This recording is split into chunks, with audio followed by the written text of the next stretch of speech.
Hello, hail heroes, and welcome to Paragon City Games for the 1st of September. We're doing Friday Night Magic Legacy, and we are just about to get started. Pairings were just posted.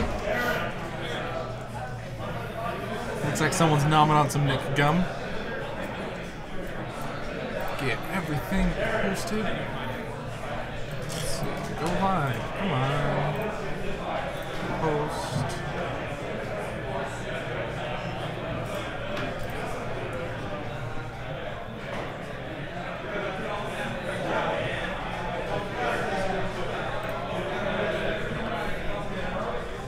Hopefully Brandon's getting something spicy set up. I like the spicy decks. Alright. Looks like stream's pretty much all set up.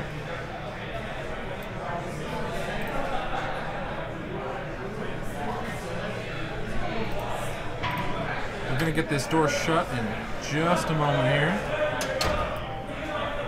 I might actually shut it down.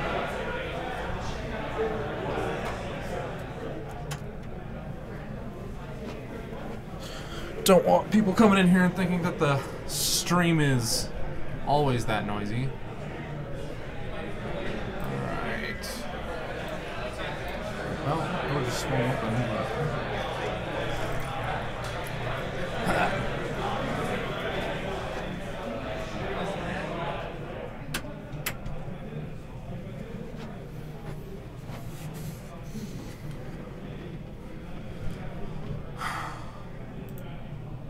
I recognize those shorts on the left. It's probably Miracles, but nope, that is not the right shorts.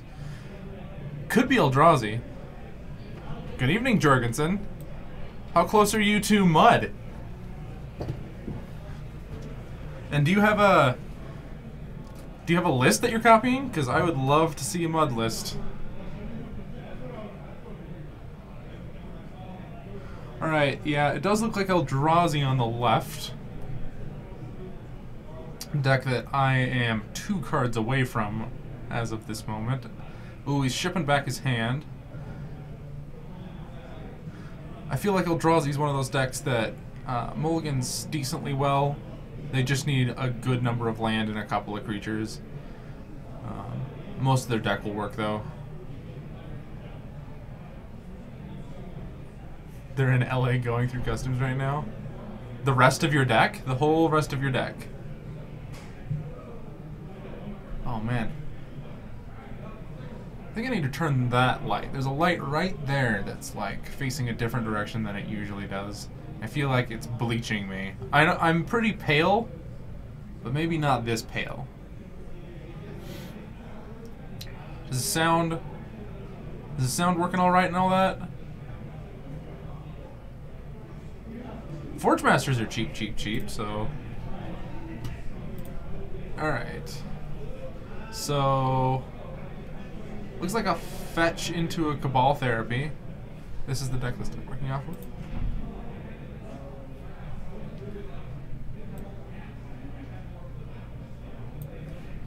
Oh, main deck Revokers, huh? Platinum Empyrean, Sundering Titan, Walking Ballista, a Worm Coil, Cut on the Monolith, that's interesting, a Lightning Greaves, Cut on the Trinisphere, 2 Ugins, Vesuva, this is a Vesuva build, that makes a lot more sense, you can't this looks like a Vesuva build. Alright, so the Cabal Therapy, I don't know what it named, but it reveals Simian Spirit Guide, Eldrazi Temple, Cavern of Souls, Endless One, Dismember, and not sure what that card on the left is. I think it's a Matter Reshaper? Maybe not. I don't know all of the Eldrazi by just being able to see a foily picture.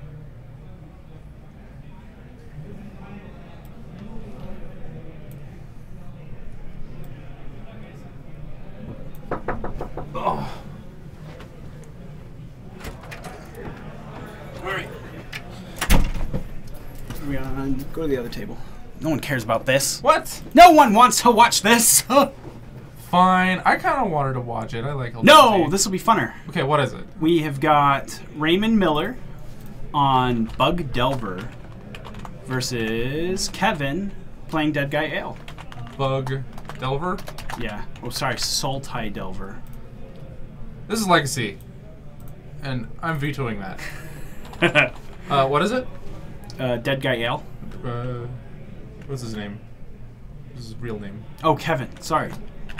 Yeah, Kevin. Kevin. Kevin. Kevin. Dead Guy Ale. I hate this name of this deck. Welcome back, Carter. I'm gonna take Bug Delver in this matchup. The Force of Wills, I think, are a drawback, but I think Dead Guy Ale is a little bit dirtly.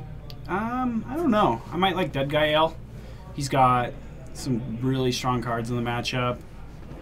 Lingering Souls being one of them that I think, you know.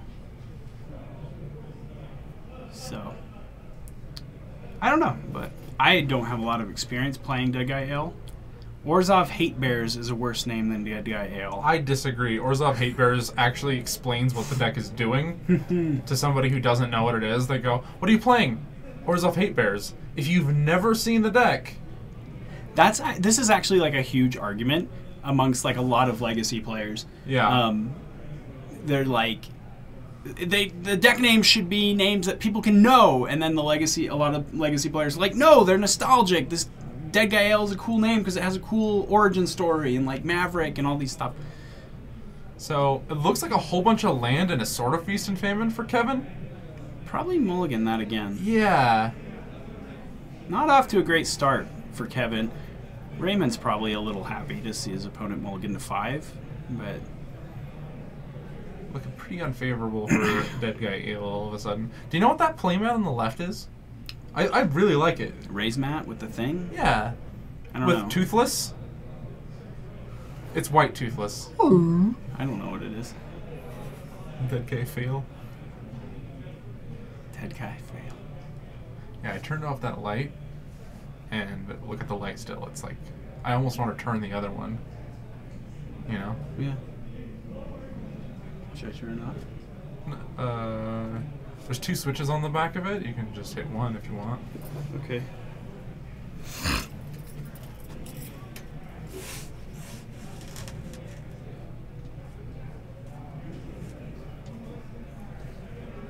I can do it if you can't. I don't think I can. Oh. I just wasn't Ooh, even... I feel like that's better. Okay. I just like wasn't even... I was touching something that wasn't a switch, and I thought it was the switch. So I don't think... Jorgensen says, I don't think it's that much to ask to figure out what a deck does once. Anyone who watches Dead Guy Ale do its thing knows it's Orzhov Hate Bears. But who wants to say that? It's so boring. I think the issue is the concern with new players, Jorgensen, is that when the new player who's never played a game of Legacy before tunes into this stream and sees Dead Guy Ale, they're not going to know right away, but then like just take a minute to watch the match and you'll understand that this is black-white, just Hate Bears. It's like, does it pique their interest or does it make them go, I don't know what's going on here? So, hey, look, Magic's being played. Yeah, there's two Deathrite Shamans, but turn 1 for Kevin, he thought seized a Hymn to Turok. That's probably the right thing to do when you mulligan to 5. Yeah. So he's thinking about firing off another of these. I don't remember what else was in his hand. Raymond's hand. We were kind of talking about the name. But you don't Swords to Plowshare as one of these, right? For sure not. I don't think so. Okay, there's a whole bunch of cantrips. Ponder. Take the Brainstorm, I guess. Yeah. Not a great Thoughtseize. Ray's going to sacrifice his Verdant Catacombs, get a Bayou. Exile the Thoughtseize and deal 2 to Kevin. Kevin thinking about a response, maybe? Kind of just swords the untapped Deathrite. I don't like that very much, but we'll see how that plays out. With Ray not having much else going on at the time besides just 2 Ponders, you maybe feel safe using a removal spell on one of the redundant Deathrites.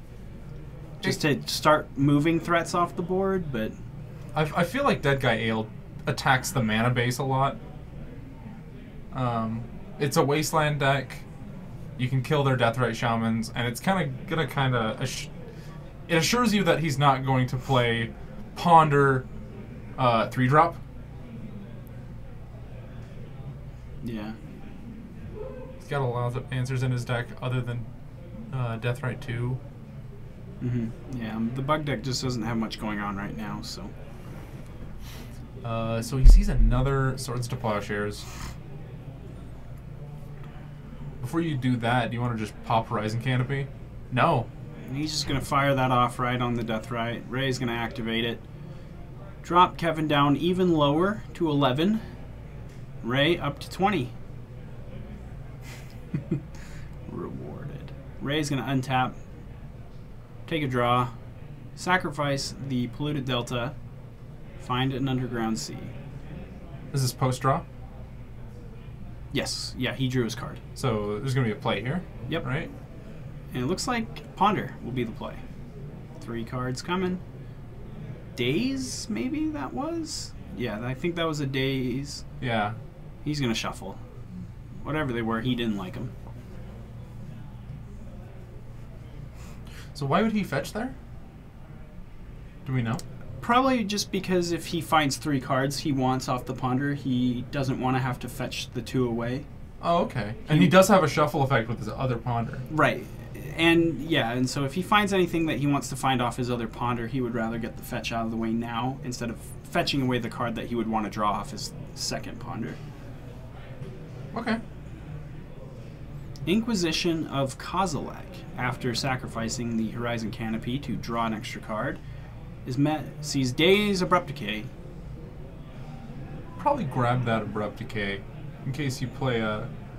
it looks like Kevin's going to go for the Daze. I think that Kevin has another land and is thinking about a play that he wants to make, his last card. I'm not sure what it is, though. But he wants to play whatever it is, last card in his hand. If it's a... Ooh, Tight Hollow Scholar is going to eat the Abrupt Decay. It's going to exile underneath the Scholar, so if the Scholar ever goes away, Abrupt Decay comes back. Leaving Ray with a fetch land, Misty Rainforest. She's going to immediately sacrifice. Curious what he found here. Yeah, something you'd want. 2 mana. Oh, looks like a Gurmag Angler could be the play. Exiling that many cards? No, the... Ooh. I never remember the name of this card. Yeah. Flying Delve guy. Flying Angler. Oh, and someone in the chat's going to say what its name Starts is. with a D, I think. Maybe. I don't know. And Liliana's going to take care of him. Wow. So, looking pretty good for Kevin. In Tombstalker. That does not start with a D. And Fatal Push is going to take care of the Tight Hollow Scholar, and Abrupt Decay is going to take care of Liliana, and we're back to square one. The Jenga tower comes crumbling down. So who do you like now in a top deck war? Well, that was before Kevin played a Deathrite Shaman that I started saying that. I think I like Kevin now from this position, but his life total is really low. You mean, Skrillex. It's not Deathrite Shaman. Oh, Dark Confidant. Dark Confidant. Yeah. Bloodstained Mire, he found a sword, but he doesn't have enough mana to equip. I think you just play it. He revealed it, so why not just jam it? Yeah, right? It's not like you're hiding any information. I mean, you're not protecting it from an Abrupt Decay, and you're not doing anything with your mana this turn anyway. You're protecting it from a Force of Will, even. Sure, yeah. Playing it here. New Gideon. He's down to 4, though. Gideon of the Trials puts him down to 4. His other card was a Marsh Flats? Yes. So kind of flooding out here after his mulligan to 5. Flooding out in the wrong order. He's Yeah. hitting all of his 3-drops on his Dark Confidant. Yeah, not... Ooh, no fear down to 3.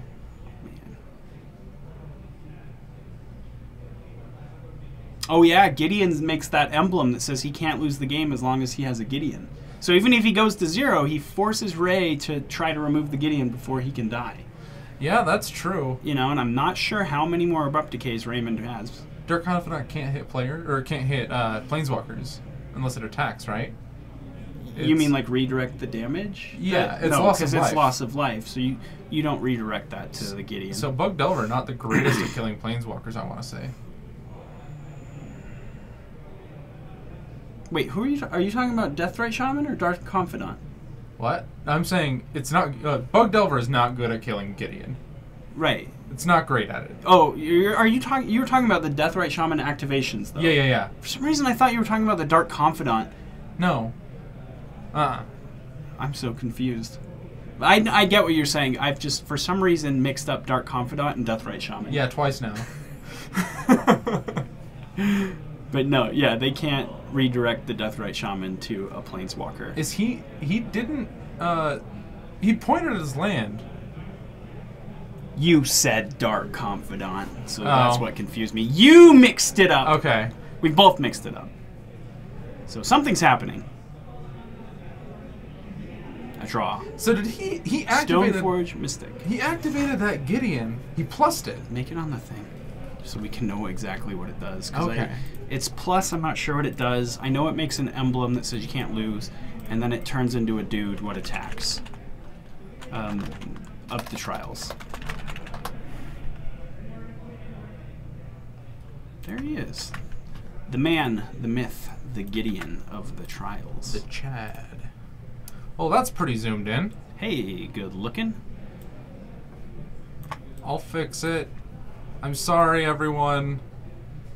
It's unnecessary evil. Oh, gosh.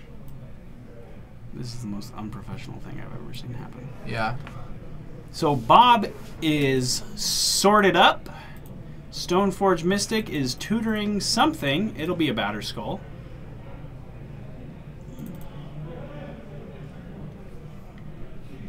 So much text on that. It's very small. But his plus is, until next turn, prevent all damage target permanent would deal. And he targeted a land. His opponent's land instead of just going for the 0. Isn't that weird? I wonder... That is weird. I feel like I would have just made the emblem like right away. And flips the Stoneforge Mystic to the Bob. Why would he plus there? Protect it from a lightning bolt? Like maybe he thinks Ray could have red? I don't know. That was really strange. Yeah, what I was thinking. He might have been trying to protect it from bolt, thinking that he could uptick it, make the emblem on the next turn, and just hope he fades a Dark Confidant draw. But when you're at 2... Yeah, he just pluses it and he gets bolted to the face. I guess you just gotta risk it for the biscuit. No. No, you're right.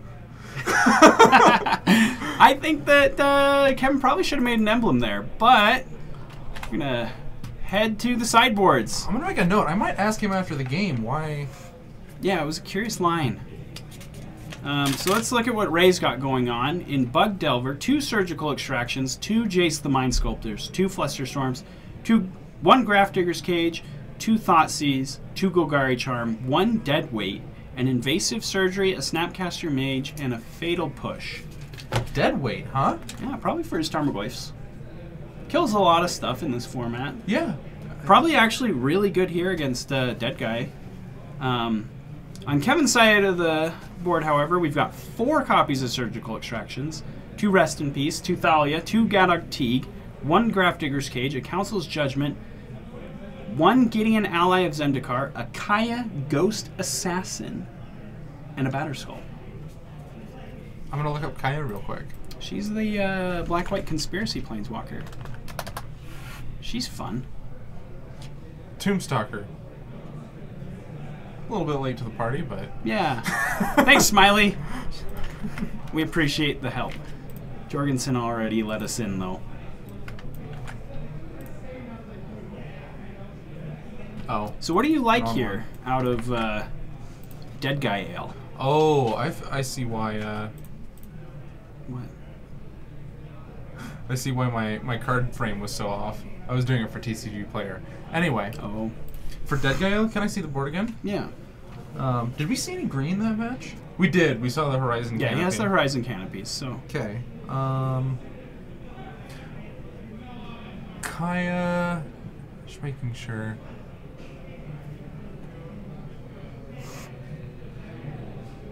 Orb to 1?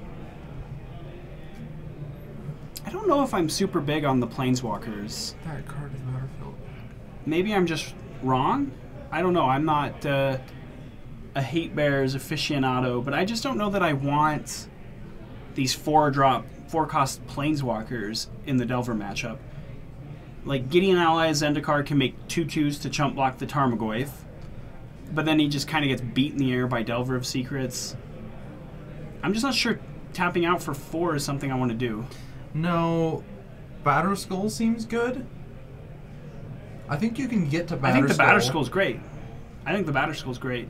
I don't know about the Planeswalkers, however. Yeah, I think my choices for Kevin would be Thalia, Batter Skull, and Surgical. No Rest in Peace? Oh, Turn off the Delve, turn off potential Snapcaster Mages. Rest in Peace seems better than Surgical.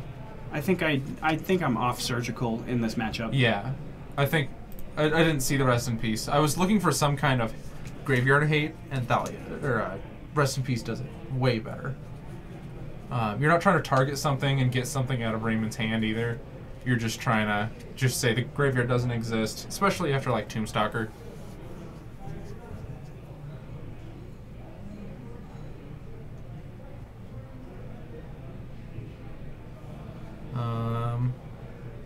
For Ray though, what do you like from him? For Ray, I think I do like the 4-mana Planeswalker. The Jace. Jace, I think I like the Jaces. I like the Golgari Charms, the Dead Weight, the Snapcaster Mage, the extra Fatal Push. Ray's gotta have an abundance of cards he can bring in, I feel like, and I guess the question is, what does he take out? yeah. Is there any card? Do you really care about Force of Will? I don't think so. I don't think you're on Force of Will in this matchup.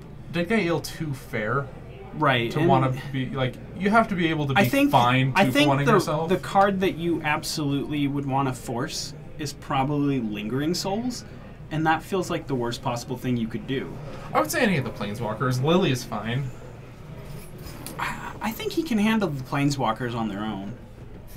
I don't know that he's too frightened of them that he would want to force them, but maybe I'm wrong. Well, anyway, we'll see what they do. We're off here in game 2. Walkers by nature are just value machines, though. Sure. And so maybe But you're if you fine. can deal with them, they're not... Yeah. It's like a one-time spell that's not very good. Yeah, it's kind of like if he makes Gideon Ally of Zendikar and Ray just has a board presence, it's like I paid 4 mana for a 2/2. So Kevin going and fetching on Raymond's end step, which we don't see a lot in Legacy. But a deck that doesn't have cantrips, that's perfectly reasonable. Yeah. To fetch on an end step. Save a little information. Don't let Ray know what you're up to. Just a swamp too. I was almost expecting to see a Godless Shrine. Tybalt equals value spell.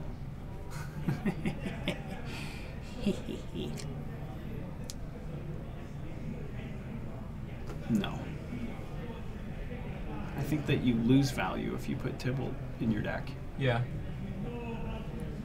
I think that casting Tybalt should, like, put you negative 2 mana on your next turn. He already does. Because he's gonna die. He put you negative 2 mana on the turn you spent casting him. Gonna fetch another Marsh Flats, will Kevin. Go with Searchin'. Looks like he's passing up scrub lands, so he maybe wants a basic plains? Respecting Wasteland here. Yeah. Which I like. Your man's not that constrained that I think that you should be prioritizing fetching dual lands at this early stage of the game. Yeah. I wonder what he's gonna play here. It's probably just the dead guy. The what's it called? This guy, Tight Hollow Sculler. The dead guy? Yeah. I'm not even sure if that's a zombie. Maybe it is. It probably is. I don't know. It reminds me of, like, the dude what rows the oar to the underworld. Yeah, because it's the guy what rows the boat to the underworld. I muted myself for a minute so that I didn't yell into the mic. There was a mighty sneeze coming. Yeah. It is a zombie, so it's a dead guy. You're right. I wonder if he's got any ale in there. Wizard zombie? Has it been errated? I don't think so. So there is a wasteland, so he properly played around that. Ray being a jerk and playing his lands in front of his spells. So that, yeah. You did grab a Hymn to Turok, and this Lily gonna clean up that Tarmogoyf nicely. So Ray was playing a game before FNM started, and his board was just a mess. It was like he had 2 Tarmogoyfs in like the bottom right corner behind 3 lands. Adjacent to the Tarmogoyfs, there was a tapped Deathrite Shaman and a tapped Misty Rainforest over the Deathrite Shaman. Above that was a tapped Underground Sea and another tapped Deathrite Shaman. And his exile pile was just like in the middle of the board. Next level. And I said, you better not be on camera today, Ray. I hate you so much. And you switched me off of that other match with Eldrazi to watch him. Because no one wants to watch Eldrazi. I'd want to watch Eldrazi. Ugh. Anyway, so he Raymond's got his Hymn to Turok back, but no second black. I wish they would use the big dice. I'll be back. Let me yell at them. The Lily's on 1. Pat, you glow. Thank you for following. Thank you.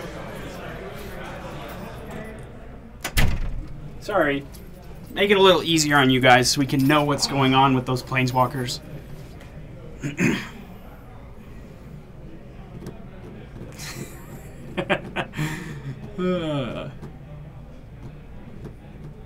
Infinite. Hey, Pat Uglow. Welcome to the stream, my friend. For those who don't know, Pat Uglow, one of the co-hosts of the Leaving a Legacy podcast. Oh. He just followed a minute ago. Hey, thanks for the follow. Got to meet Pat in Las Vegas, and he gave me that pile of stickers. Oh, yeah. That I've been giving out to people. Yeah, I put one of those on my box. Yeah, so did I. I've listened to like one episode of that.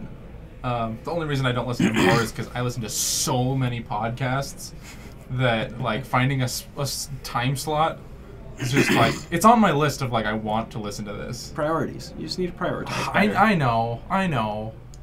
Misty Rainforest coming down for Ray, passing the turn. Got in there with that Tarmogoyf. We need a bigger Tarmo die. Do you see he tapped his black source, left up his green source.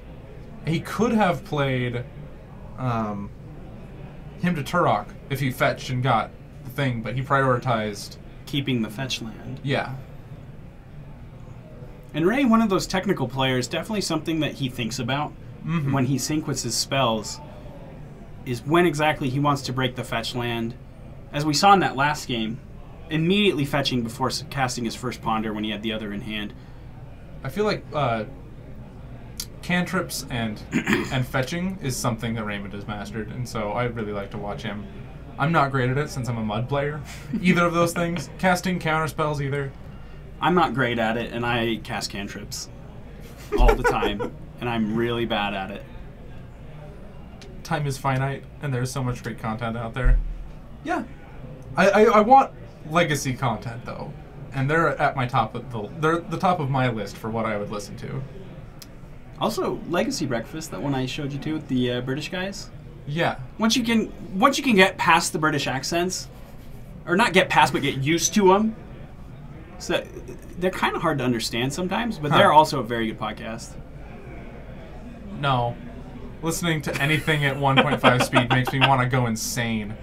All right. So Lingering Souls was the play.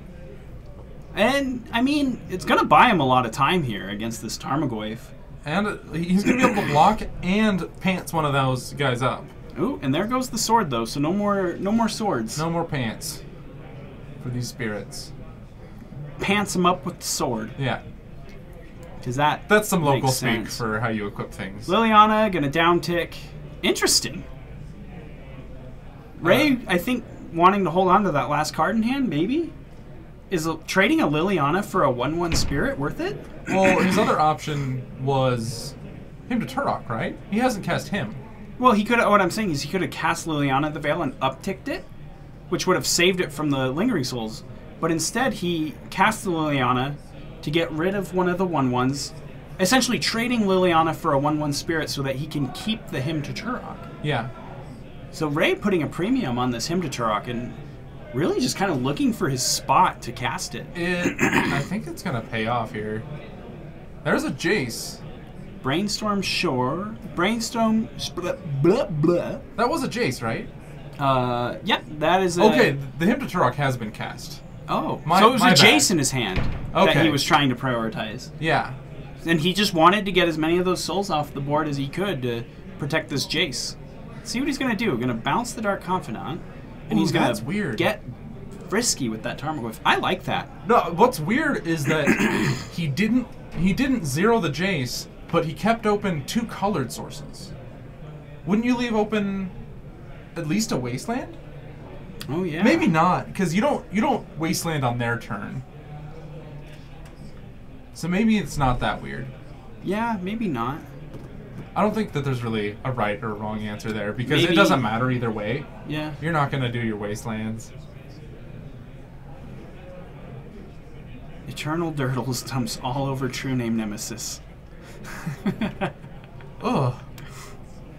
True Name Nemesis is such a boon to this format. He's the truth. What would we do without him? Gonna flashback ye old Lingering Souls. Go to 3 spirits, right? Yep. Leaving a white mana untapped, showing for a Swords to Plowshares, which I believe he has in hand. Goat 314. Get in there, yeah. Follow. Might as well hit that Jace. Get your damage in. Ray's gonna take an untap. Probably gonna see a Brainstorm here, don't you think? No, a bounce. Wow, I wonder if he drew another Jace. Yep. That's gotta be. Yeah. That's another Jace. And gonna take care of the other soul. And gonna get in there, and that looks like that's game. No Swords to Plowshares like I thought. Jeez. That's game. Wow. Raymond taking that down. Raymond taking it 2-0. I guess I was wrong. I thought that Dead Guy L might be the favorite here, but... he was zigging every time I thought he'd zag, and he just took that down easy, I feel like. I think I really want to get Ray in here to chat with us for a minute. Some interesting decisions there that we'd like to pick his brain about. Sure. I'll get a match on the screen so you guys can... Oh yeah, Tusk Talk is way good. I enjoy Tusk Talk. They also delve a lot into Vintage. They're kind of just an Eternal format, but they talk about relevant Eternal formats, so Vintage and Legacy. They get that Modern and that Commander garbage out of there. They're missing one. Pauper. Oh, Pauper. Shame on me. Okay. Yeah, we're going to have this match on screen, but I do want to talk to Raymond real quick. Is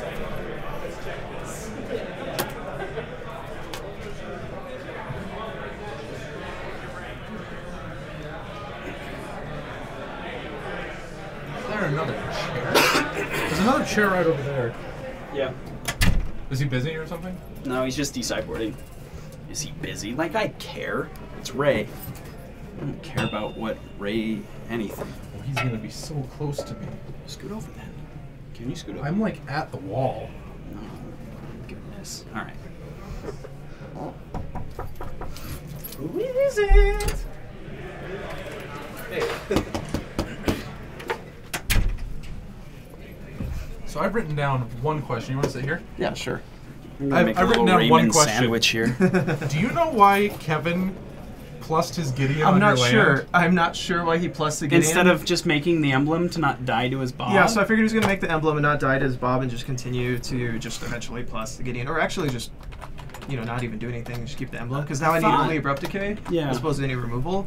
But he decided to do that. And I thought that... I was like, that's my out. There. I thought that I had and that one of the members of the chat had was that maybe he thought you might have been check pile and just hadn't seen the red yet. Maybe. Because Bug Delver is a little less common than I think check pile is at this point. He'd only seen Deathrite Shamans, right? Yeah. Yeah. I definitely could understand that, but I don't think you play to that. I think you still just play to Gideon being... especially when your life total is so low that almost any deck or spell in your deck kills you with that Dark Confident. Especially with Dead Guy Ale. There's an onboard kill for you on your side of the field. With nothing, yeah. No, I don't think I really deserved to win that game, actually, but... Really aggressive with that Lily, just like... Yeah, so... Lily, down take. Especially after the first game, I don't think there's any world where he actually blocks with that for attacking first with the Goyf. Yeah. In regards to that, and that's what I was talking with one of my partners about that. So I just figured no matter what, he's going to play around any form of removal I have or anything, and I have to get the sword off the board, so I'll just start racing. If he has the swords, he has the swords, but most of his stuff is like double white post board, because he brings in like Planeswalker removal and things like that, and they go like way more mid-game, so... I feel like I was pretty safe in regards to doing that. If I had saw any sort of removal early, I would have just ended up just plussing Jace or brainstorming. I had Golgari Charms and other outs to Lingering Souls, so yeah, I wasn't too concerned about that. Just more so the sword because I can't touch it. Before the match, Sean and I were both pretty torn on him thinking Bug Delver's probably the favorite, and me thinking that Dead Guy Ale might be the favorite. The big Planeswalker, just being able to go bigger, having Lingering Souls. Felt like maybe something that Delver's going to be struggling to handle, but you seem to deal with all that really well. We even saw that turn where you just zeroed the Liliana, put a premium on that Jace to essentially trade the Liliana with a Lingering Souls token, which seemed bad at first until you made the Jace. And then he flashbacked the Lingering Souls, and within a turn he was back down to 1 token. Yeah, but at that point it's basically race, and I just trade Jace for his life total, and he can't backpedal. He doesn't have... He's 1 for 1 for everything, so unless he actually kills the Goyf, which will bring him back in the game, he doesn't really have a way out outside of being on the backpedal for the remainder of the game. And then if he's on the backpedal, I can start Jace storming and things like that. I have a lot more active cards. Game 1, I would say he's probably at least like 58% in his favor. He just has a lot of stuff I can't deal with. Daze is dead. Him to Torok's really bad, depending on if I'm on the draw or the play. Force is bad. He has all these discard spells early, and then he just sticks a threat, and it's really hard to deal with. He has Lilianas, and he's probably the better Liliana deck because he has Lingering Souls, and he has less dead cards for Game 1. I'll type in these decks. I think it's Eldrazi versus Nick Eldrazi Fit. and Nick Fit are the decks. Sorry. He didn't want to watch this. It seems like the most. It seems like the most interesting match happening. I like it. I wanted to watch Dead Guy Ale and Delver. That was definitely interesting because I feel like you should have won the Game 1, obviously, and then Game 2. I feel like I'm pretty well off. I have decent sideboard cards for him. You said he's boarding into Planeswalker removal. Yeah, and all he had was a Council's Judgment. So he was out here. More threats he had for it. More main deck Council's Judgments, but I was thinking maybe Batterskull was going to come in or something. A second Batterskull. I could see that. I just don't think he brings a teak or anything. Dahlia is really strong against me as well. Yeah, and then maybe Rest in Peace. Just like one to like shut off Delver. It shuts off one of his best cards though, which is Lingering Souls. So that's true. You're right. Yeah, you're true. And if he does that, it's only to overload like my Abrupt Decays. That's probably the best way to play that. Otherwise, it's not really worth it because eventually we're going to get yards and Goyf's going to be there. I'd rather just have actual removal for Goyf than a card that maybe shrinks the Goyf or just gets decayed. Well, he did see it. Didn't you delve the first time for Tombstalker? For Tombstalker, but it's a 1-up. I wouldn't really bring in 2 cards for. Oh.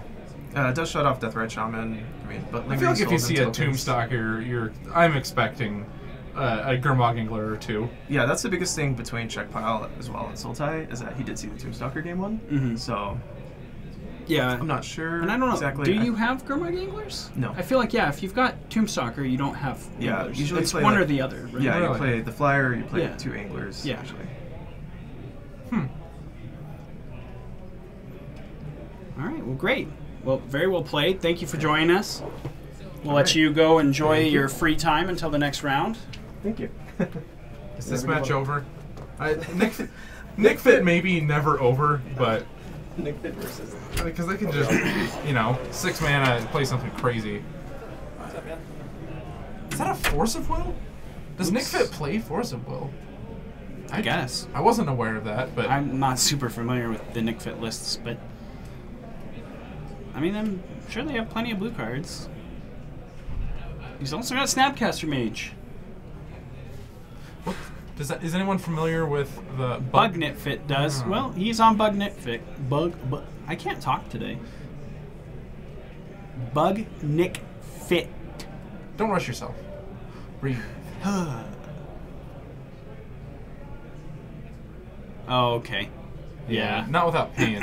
Gotta pay the manas. Throws his card, immediately sets it back down. He's at least gotten his Did opponent... he just... Did he do it? Did he make the Force of Will off the Snapcaster? I think that... Yeah, I think that we messed up here. I think that... Yeah. That was run up there and just let him know. It's probably too late. It's definitely too late to rewind it. But let him know. Give him a GVR.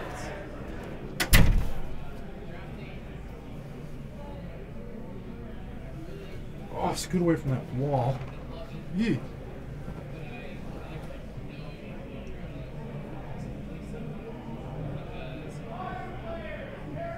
What did he do wrong?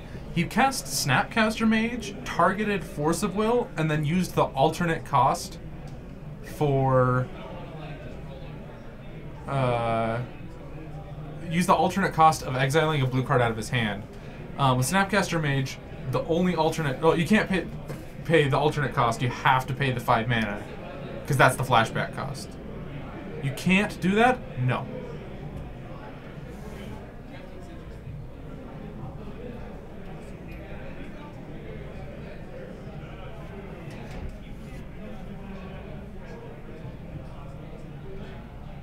Yeah, but at this point, it's too late to back up. So we're just letting the players know so it doesn't happen in the future. And yeah, if they were to go back, it would be like 3 plays. All right, we're gonna let Brandon in.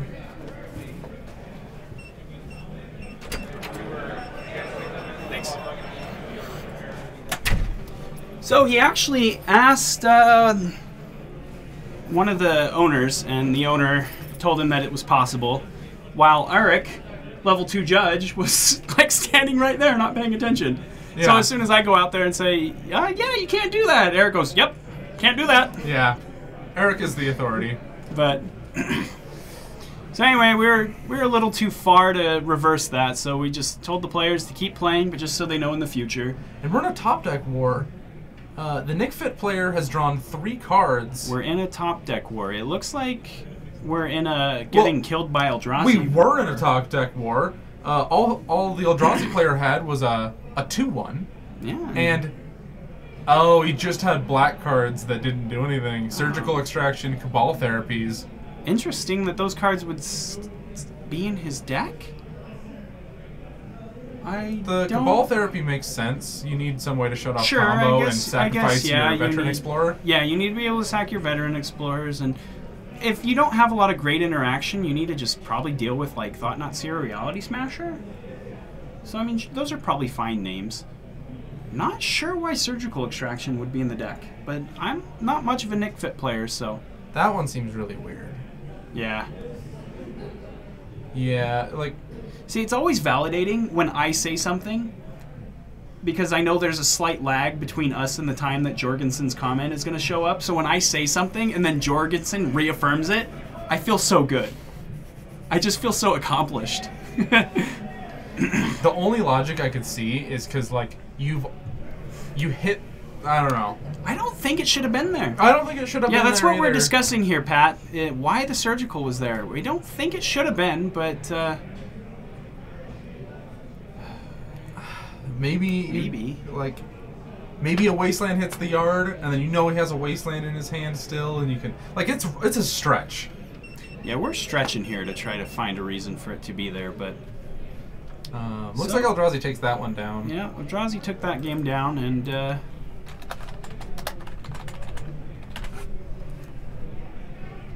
Yeah, I don't think Nitfit cares too much about the Chalice. It doesn't care much about the Chalice until it plays Surgical.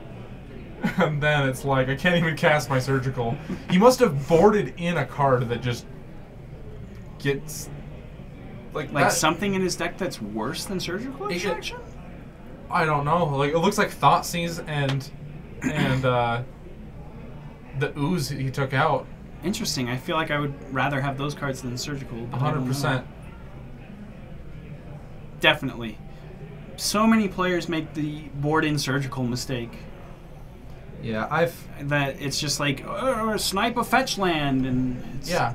You know, I've been on the side that's been blown out by that, where it's just like they brought in Surgicals against me, and I'm like on Delver, and it's just like I had the draw where I just drew like 3 Scalding Tarns and like made a Scalding Tarn, fetched it, and they just like sniped the Scalding Tarn, and I'm just like, whoa! I guess I'd lose this game, but it shouldn't be there in a lot of matchups. Surgical is really just there when it's just like they're doing something that I can't answer otherwise. You know, like lands. I love a Surgical against lands. So many good targets. So many cards that you just can't deal with otherwise. Well, that's like a graveyard deck. Sure. Even decks that don't necessarily interact with the graveyard. If I have enough hand disruption in my hand, I'm typically a fan of bringing in Surgical Extraction against Show and Tell decks. Yeah. If you can stop their combo once. Yeah. And then just... Well, if you can, hymn them or Thoughtseize a relevant threat and then Surgical it away. Surgical their Show and Tells away, Surgical their Omnisciences away. You get to see their hand. Sure. So it improves your Cabal therapies a lot. But... Yeah. Enough to bring it over your Thoughtseize, I would say no. No, you don't bring it in over because you're bringing it in conjunction with your hand disruption. Yeah. And even then, it's a little bit of a stretch. It's kind of just like you're conceding the fact that your deck has so many bad cards in that matchup. Like when I was playing Punishing Jund, I would always bring that card in against Show and Tell decks because I just had so many bad cards to take out that having a Surgical Extraction was definitely better than an Abrupt Decay.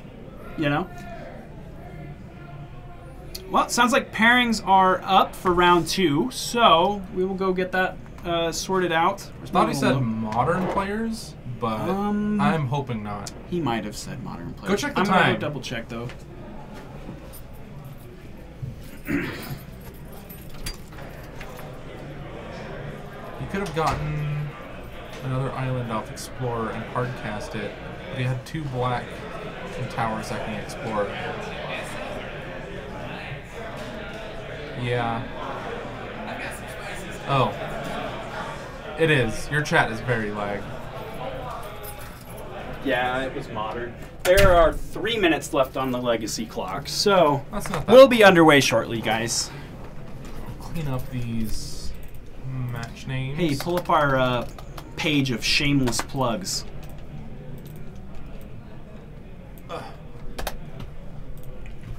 That's right, we have a page. Hey, thanks, Pat. Thanks for joining us. Hope we see you next week. Hey, join us on Tuesday as well. Well, we'll have Bryce and Kyer leading the cast for some more Sweet Legacy action. 3 rounds tonight. Ingenuity. So, if you guys love podcasts, check out Pat Uglow and his co-host Jeremy on Leaving a Legacy.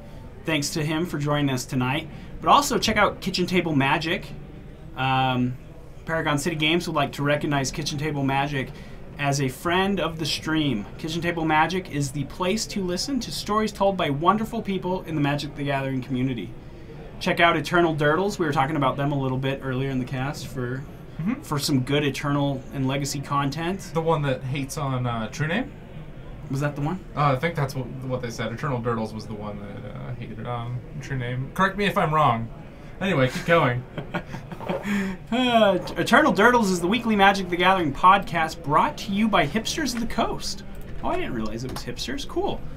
Focusing on the Legacy format, hosted by longtime MTG veteran Zach Clark and Paragon City local Nathan Gallia. Oh, wow. Who are Hipsters of the Coast? I don't know who they are. Do you know? Hipsters of the Coast? Yeah. They're like a content page. Like a website, they do content. You can get Commander content, Legacy content, standard content, modern content. Okay. You can find a lot there. They're great.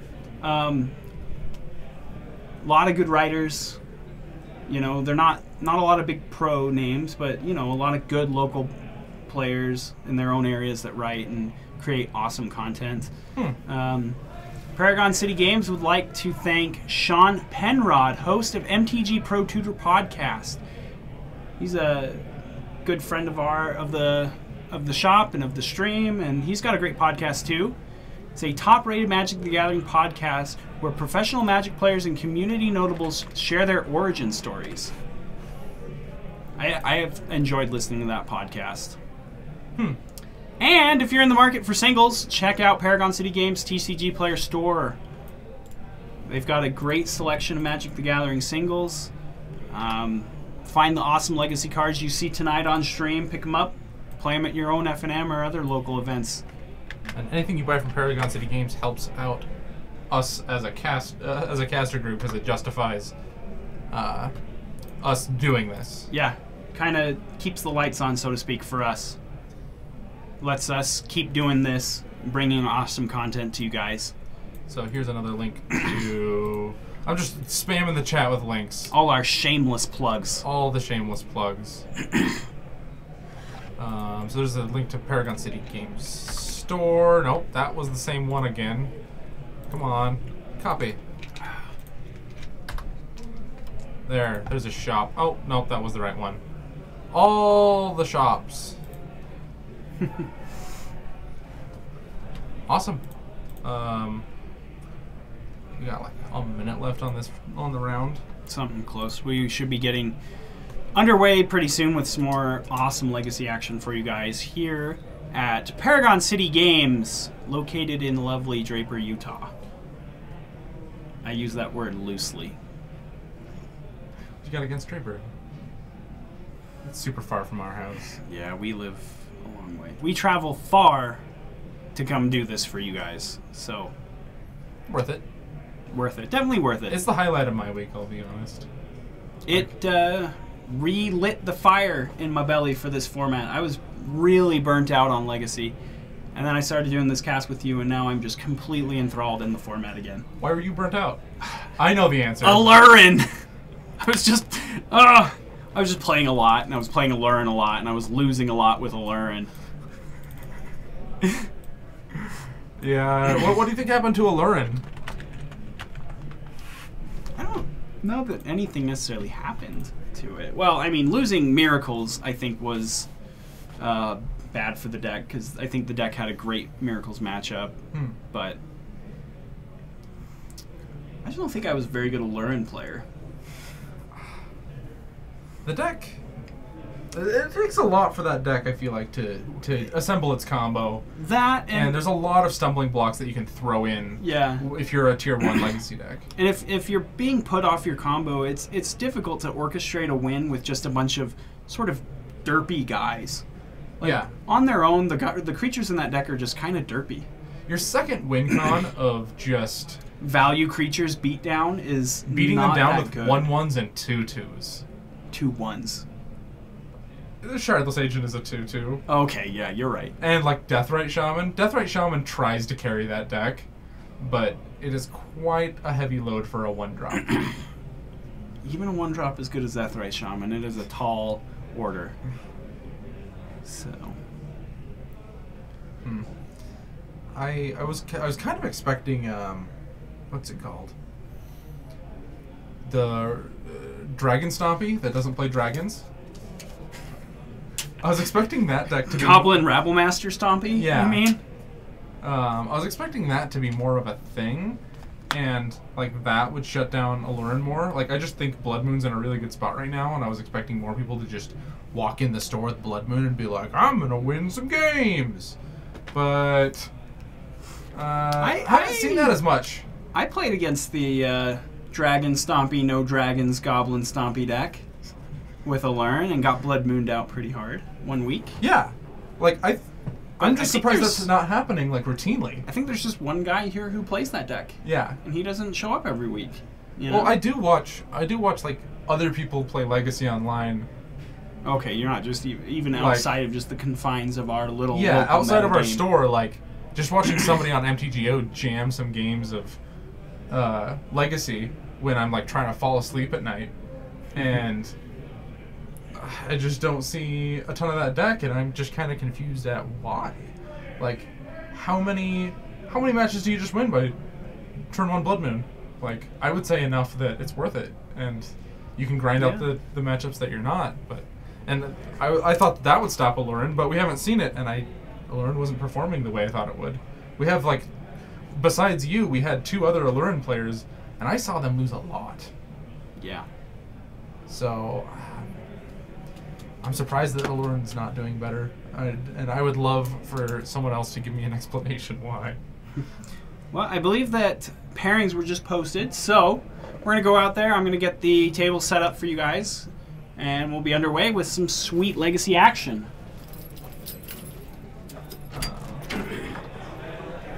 Is there any decks you guys want us to talk about in the meantime, like in between games and such? I'm trying not to just always talk about Mud, because that's my deck. So, talked about Allurin a little bit. Dragon Stompy.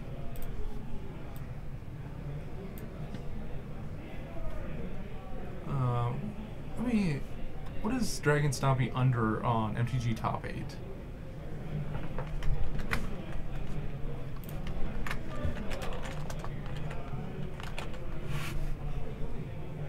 I guess it's on the uptick. It's at 2% instead of 1%. 4 Horsemen? I'm gonna have to...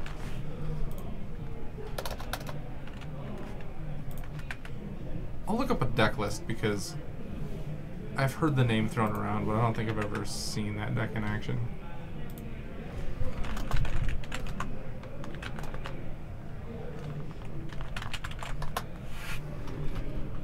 You're not talking about the drink, I would assume. 4 Horsemen of Legacy.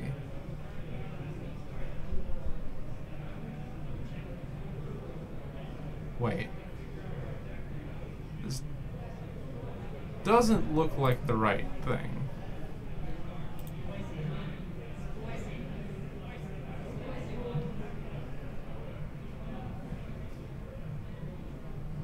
There's a drink called... that was the first thing that came up when I Googled it. So it's like Gataxian Probe, Ponder, Thoughtseize, Dread Return, Cabal Therapy, Brainstorm, Force of Will, Limdul's Vault. We've seen a Limdul's Vault on screen last week. Oh, wait!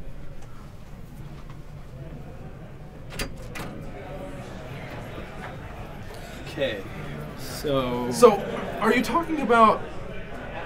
Put us on table 1? Yeah.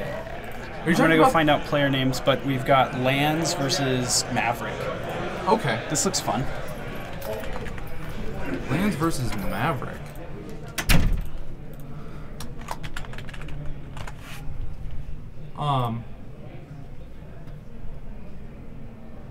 I've seen this deck, but under a different name.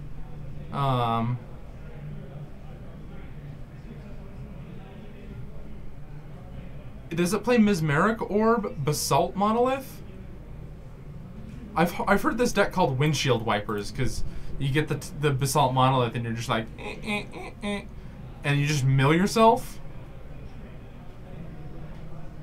There's a soft ban? It plays Emrakul and Sharum the Hegemon? What the... Dread Return isn't instant, is it? It uses a loop that isn't technically infinite, and it can take a very long time to execute.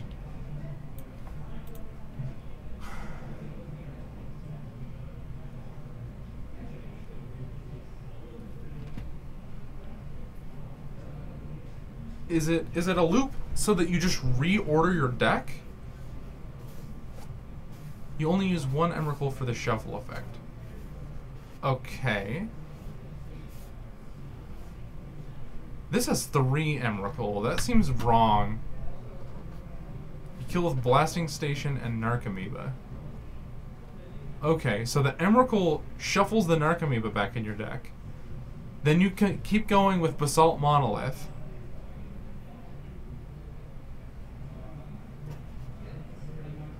And then you shuffle back with Emrakul, play Narcomoeba. Blasting Station, sacrifice a creature. It deals 1 damage to target creature or player. Oh, that's pretty neat. I thought that was just player. Is it... Are you talking about the weird loop where it's like... Huh.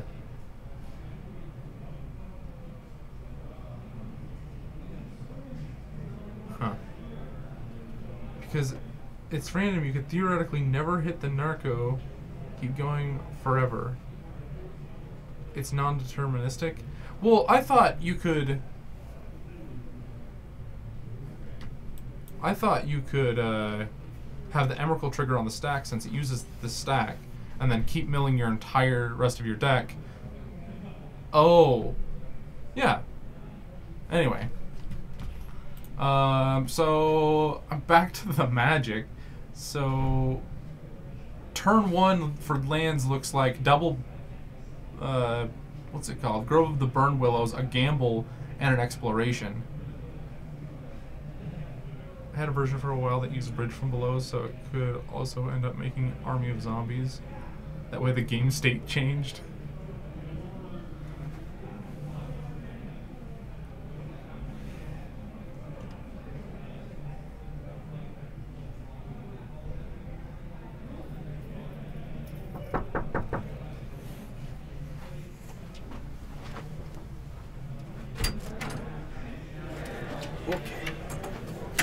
Names, got sideboards. So, on the left, playing lands, we have Thomas.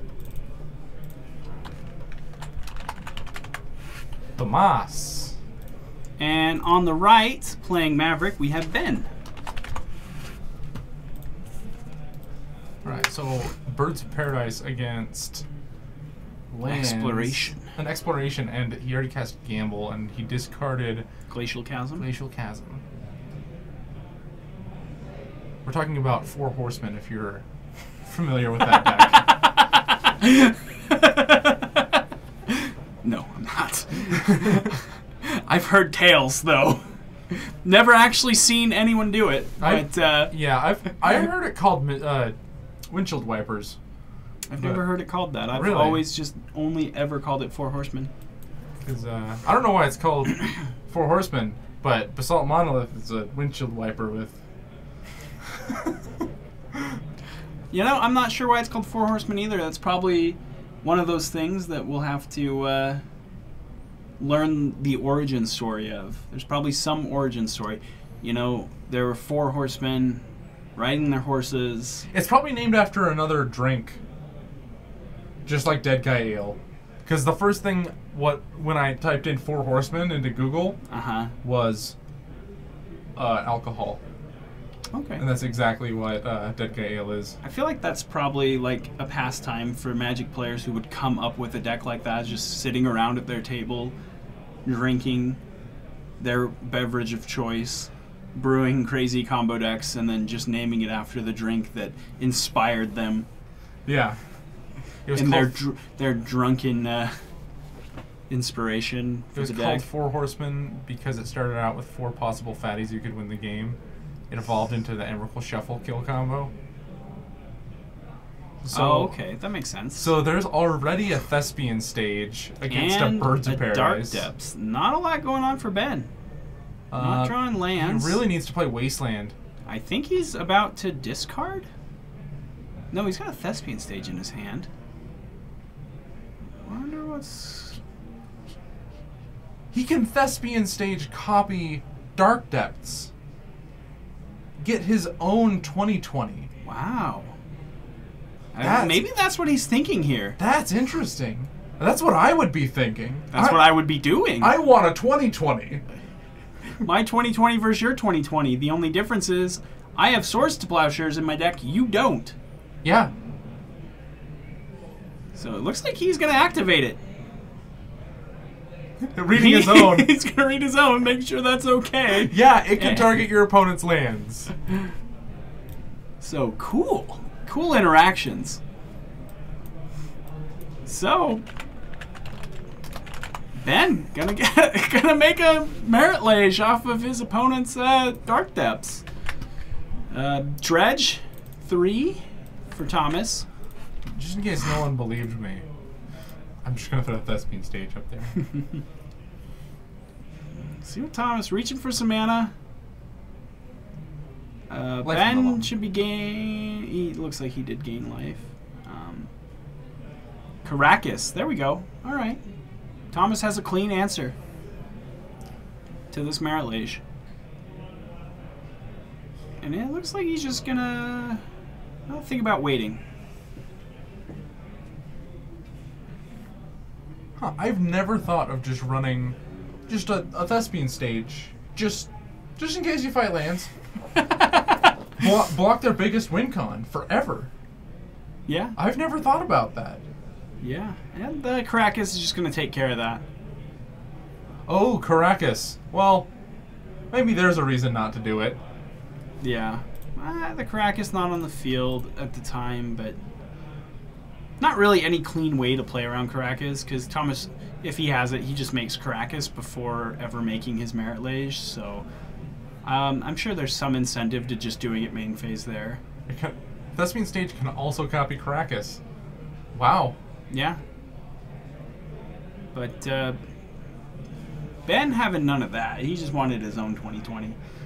Well, Come at yeah. me, bro. But this is the Knight of the Reliquary, right? Yeah, that's a Knight of the Reliquary. So we'll see if he has A little bit of dredge action for Thomas. Any more Thespian Stage or Caracas in his deck. I bet you he has a Caracas. I'm sure he has a Caracas. And because of these groves, Ben on a 2-turn clock from this Merit Lage. Yeah. So he's got time. 3 with the bird untapped. Yeah, you're right. He's got a blocker. Something just feels wrong about being able to chump block a flying indestructible Avatar 2020. I feel like that should just say die. You should, The bird does die. I feel like you should just die. The bird just gets engulfed in the Merit Lage as it kills you. I don't know. Maybe I'm giving it way more credit than it deserves. I mean, it's no Emrakul. It's bigger than Emrakul.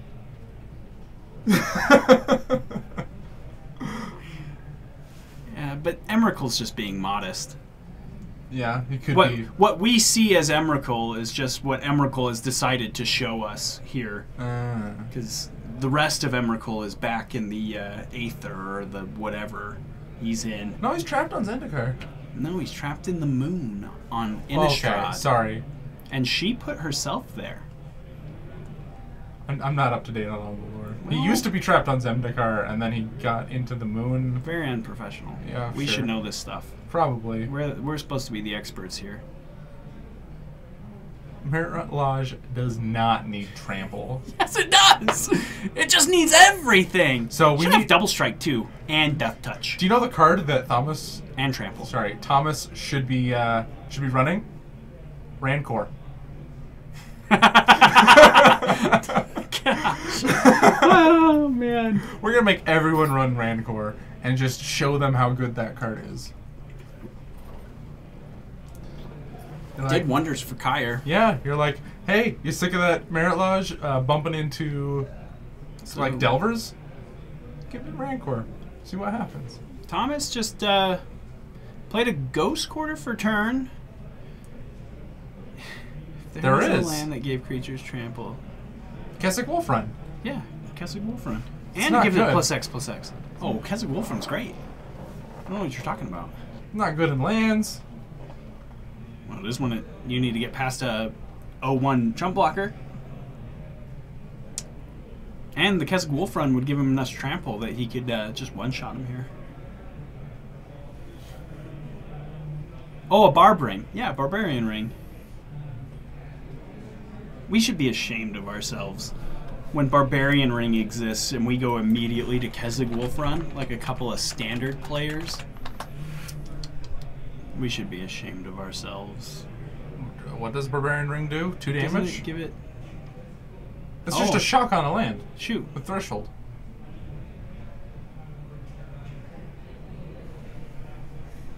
Like a Barbering, yeah. Oh, like a Barbering, that gives trample. I get what you're saying now, Jorgensen.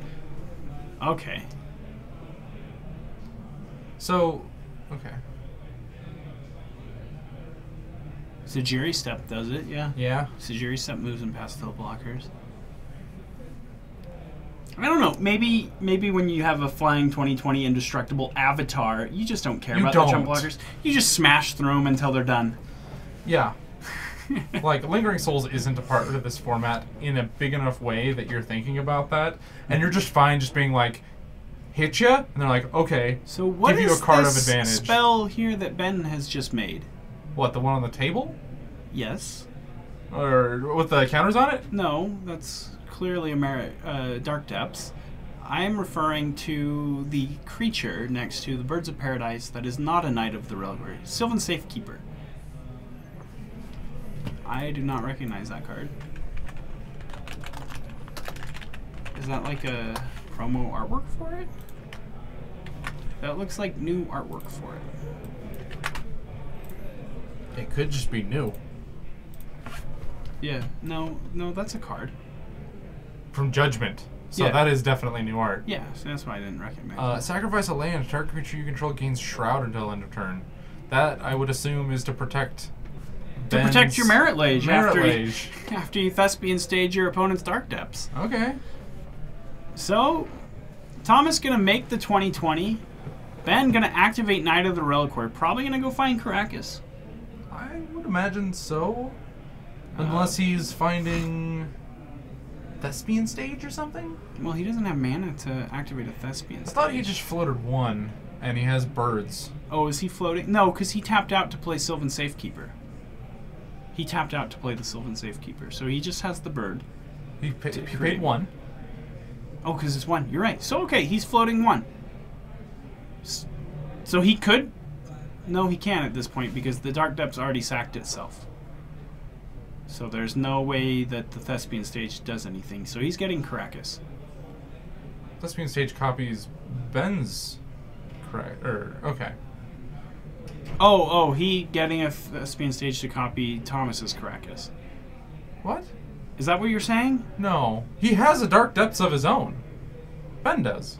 What's that thing with 10 counters on it? You're right. So confused. Okay, but he ends up going with the Caracas. I think you just go with the Caracas. So now neither player can really... Because Thomas has Caracas. You don't want to create a Dark Depths that your opponent's just going to bounce. Yeah, that's true. So you want to get Caracas. How's he going to bounce it? He's got Sylvan Safekeeper. Oh. I mean, it only buys a turn, and you're sacking a land every time, but... Yeah. So, we see another Thespian Stage in Thomas's hand. When I see it written TH, I want to say Thomas. I'm trying not to do that. Thomas Stage.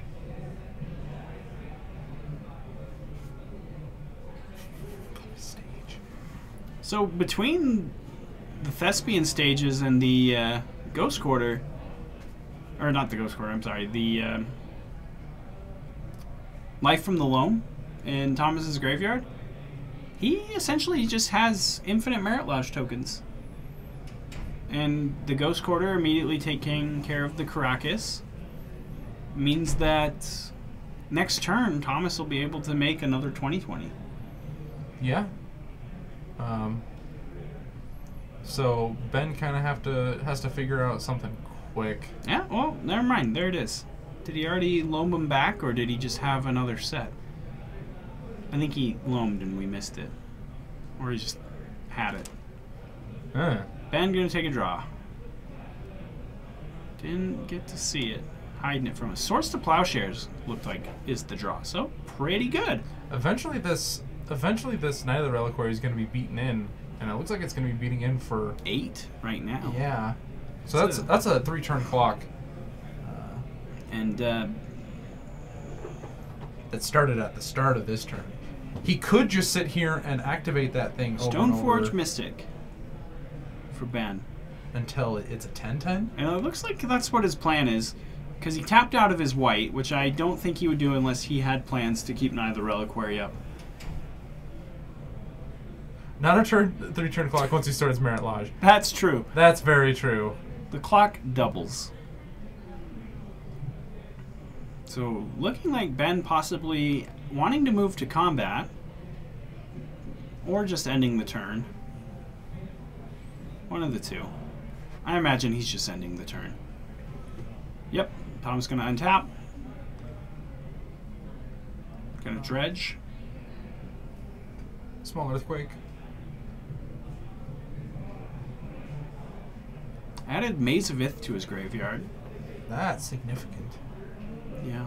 He's already got the Merit Lage out there, so it's just going to attack. He's going to attack, and I imagine that we're going to see Ben activate this knight. Or the bird. Oh yeah, bird. Bird. Bird is the bird.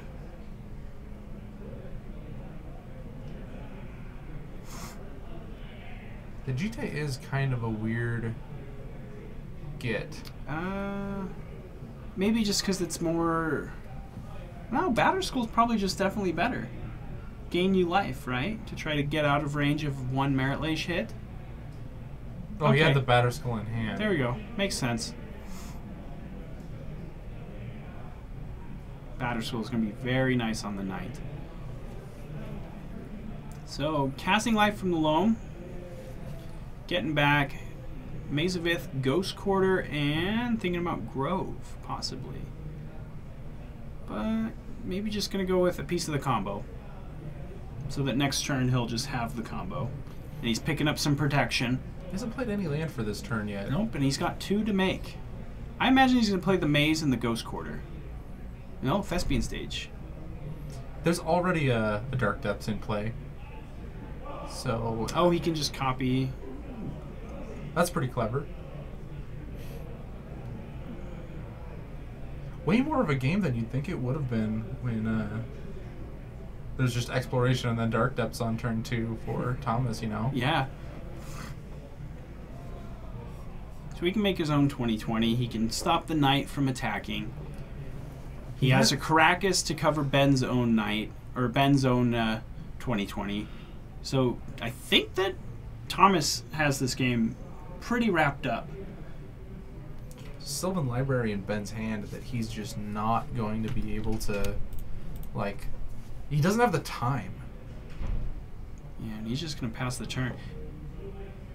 Interesting that we didn't see him activate that Knight of the Reliquary last turn. He can do that at any time, you know? Well, sure, but I mean, at the end of Thomas's turn, not activating it just to get a land. Maybe not wanting to expose whatever land he gets to potential wastelands or ghost quarters. Probably. Yeah. Life from the Loam is the play. I wonder what his plan Wasteland, is. Thespian Stage, Grove. Gonna be going back to Thomas's hand. Really not sure what Ben's got in mind either. Sometimes you just play a game and just, like... Hope. Hope, uh-huh. Okay, we're gonna take care of the white source. Knight can activate and... Can activate in response. Yeah, it wouldn't do anything. Yeah. You'd get a better land, but why not just get a basic and then I think do it that's yourself? probably what you want, is to get a basic and still not expose it to the wasteland that you know Thomas just put back into his hand.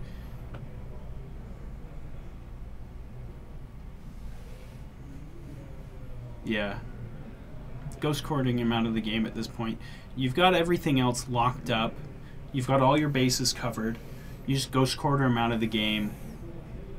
And 20/20 him out of the game. Eventually he's going to run out of answers. Well, yeah, you ghost quarter him out of the game, and then when he doesn't have any more ways to answer that 20/20, just get him dead. But I think this game is just pretty locked up at this point for Thomas.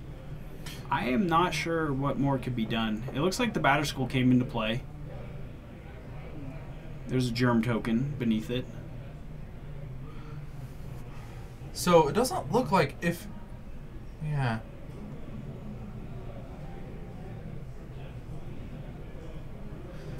Maybe on one of Thomas's end steps, if Ben can get a Wasteland into play, kill the Caracas, and get a Thespian stage in play, so he can make a Merit Lodge token and then untap, that's his way out of this game. Seems like a lot. It's a lot, but there's also a Mother of Runes in his hand. Maze, take care of that attacking Batterskull. Mother of Runes doesn't do anything against Caracas, though. No. I'm not sure the Merit Lodge doesn't have color either. It's black. Oh, it's black? Okay. So, I mean, the Mother of Runes can give you that chump blocker in the bird. I don't know. I'm stretching. I'm trying to figure it out. I really don't think he would have another stage. Yeah. I said that. Oh, that's birds block forever? Yeah, I said that before Jorgensen's Oh, I chat. missed it too. So, Okay, you get credit. 1 credit to Brandon. I feel validated. Punishing Fire is a thing. I don't know if he has time to Punishing Fire here. Why doesn't he have time? He's got all the time in the world. He's got him on lock. Oh, we're talking about Thomas. Oh, yeah. Yeah, okay. Yeah, Ben probably doesn't even have the Punishing Fire. I don't know why I thought we were right, talking okay. about him. Jeez, I don't feel validated anymore. Take 1 point. Oh, Back to minus zero. 1 point. I should be at like at least 2 points at this point. I feel like I've said some good things today. I'll give you a pity point. All right, I'll take a pity point. I'm not proud.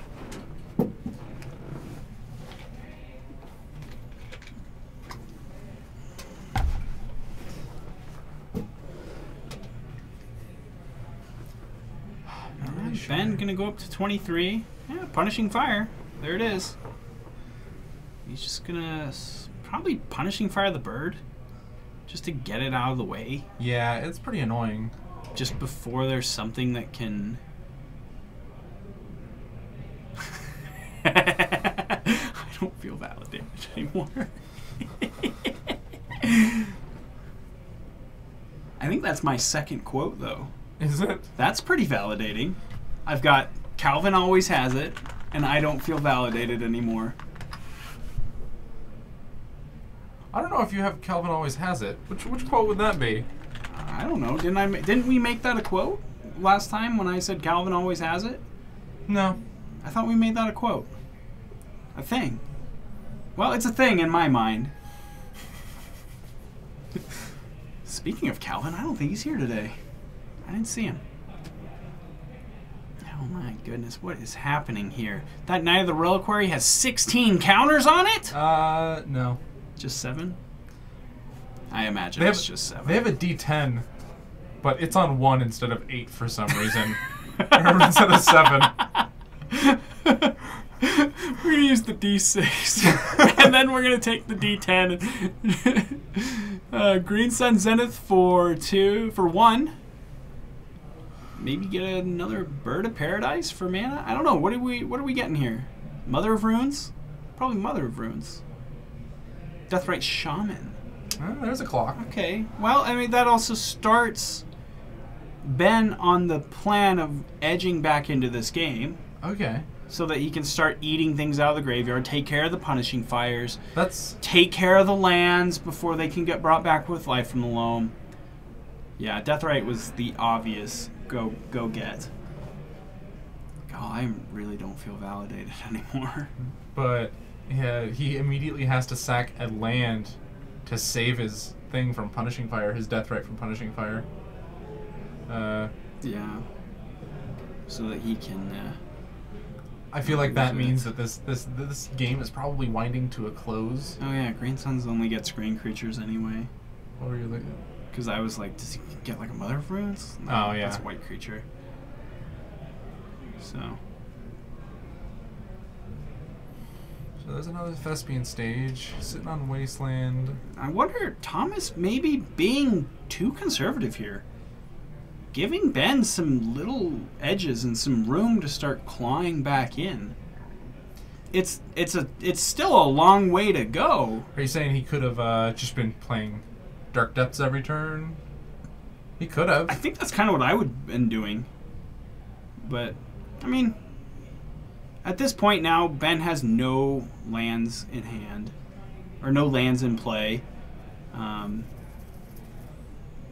So it's going to be easy for Thomas to claw back in. There's not a lot, I think, that Ben could be doing to really win the game, but I don't know. Maybe Thomas giving him too much time to have a chance. Maybe he needed to be more aggressive with his ghost quarters and his wastelands than he was. He could be doing the same mental gymnastics I'm trying to do to see if he even has a way out of this game.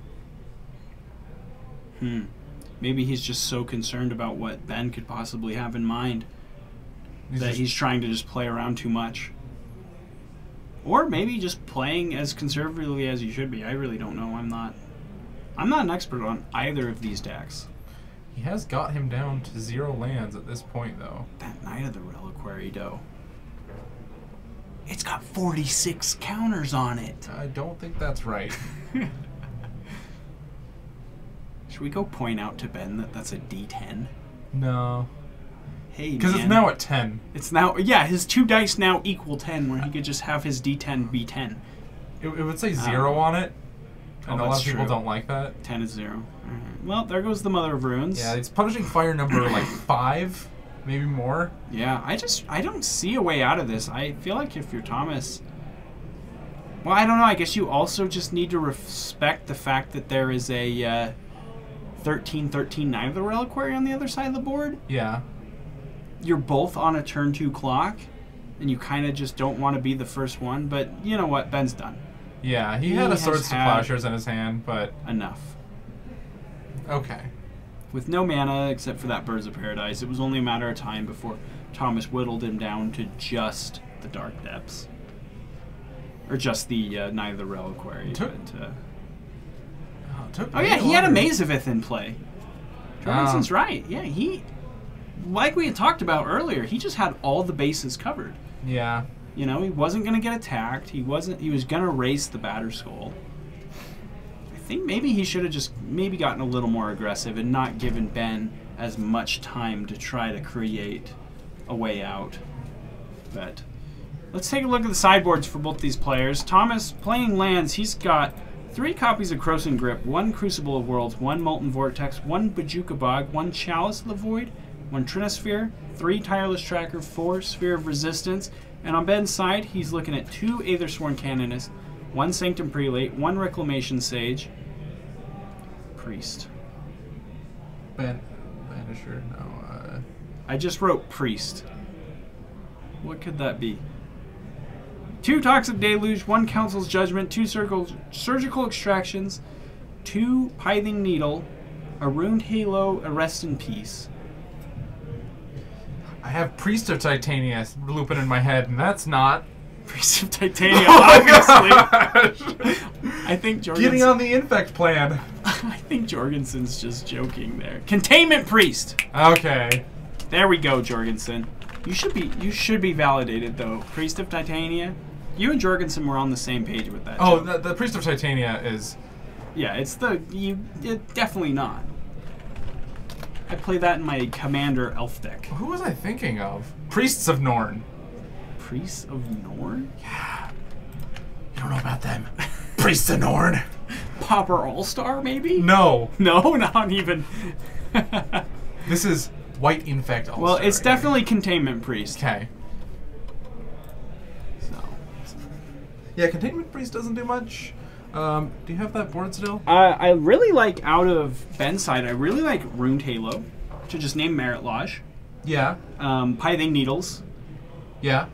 Are great. Surgicals, probably also great. Yeah. Council's Judgment, deals with the 2020. Probably not Toxic Deluge. Probably not paying 20 life to kill a 2020. No, okay, no. Reclamation Sage, maybe, to blow up an enchantment. Blow up an enchantment or, one of those artifacts. He does play artifacts. Ben sided like 8 cards. So I wonder, let's see, I would say Runed Halo, Rest in Peace, 2 Pithing Needles, 2 Surgicals, that puts me at 6, Council's Judgment, and Reclamation Sage. That's exactly 8 cards. That's got to be what it is. Can't name... Oh, Ruined Halo has to name cards. Merit Lage isn't a card. It could name Dark Depths, but that wouldn't do anything. No, it wouldn't. Yeah, so Ruined Halo doesn't do anything. Doesn't do anything. Tokens aren't cards? No. I don't believe so. Like, I'm pretty sure that... Hold on. Ruined Halo gives you protection from each object with the chosen name, whether it's a card, a token, or a copy of a spell. Okay. It doesn't matter what game zone that object is in. Okay, so I guess they could. You can't. According to the rules, Jorgensen. According to MagicCards.info, the first ruling on there in 2008. You can name a token. Interesting.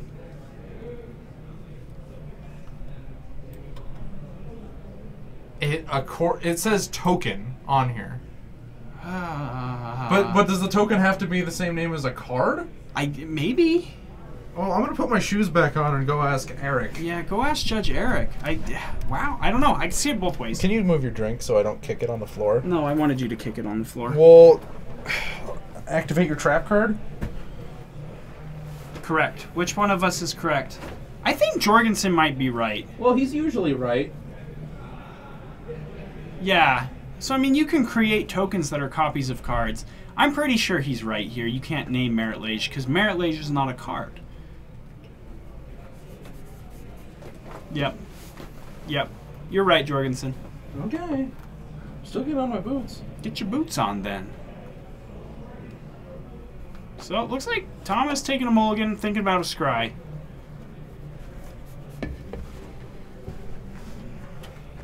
Yeah, I think you're definitely right. Because Merit Lage is not a card, it's just a token, and so...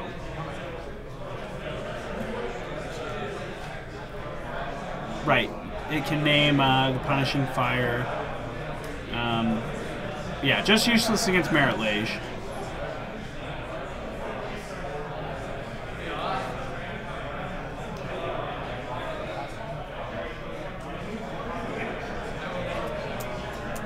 True.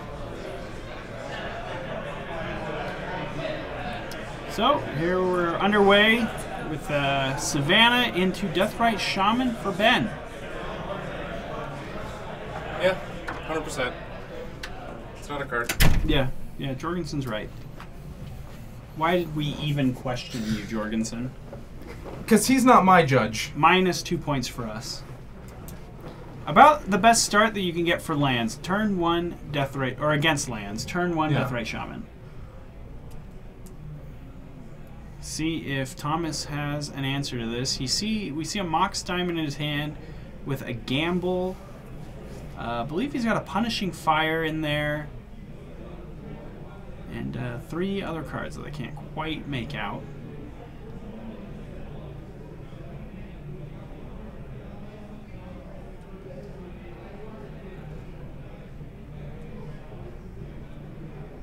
Looks like a green sun for Ben. Is Thomas really in the tank here about what he should be doing? Not really wanting to discard a card to the Mox Diamond because of the Deathrite Shaman. Yeah, that looks like a Gamble in his hand, too. And probably also just not wanting to cast Gamble into Deathrite Shaman. So probably just land go will be the turn for Thomas. And then kind of, he's probably hoping that he's going to tap out here so that he can, like, maybe gamble for a Punishing Fire. And then it would be a gamble because he needs to get that not in the yard. Yeah, if Thomas has the P-Fire in hand, it's a no-brainer. But I'm not sure that he does.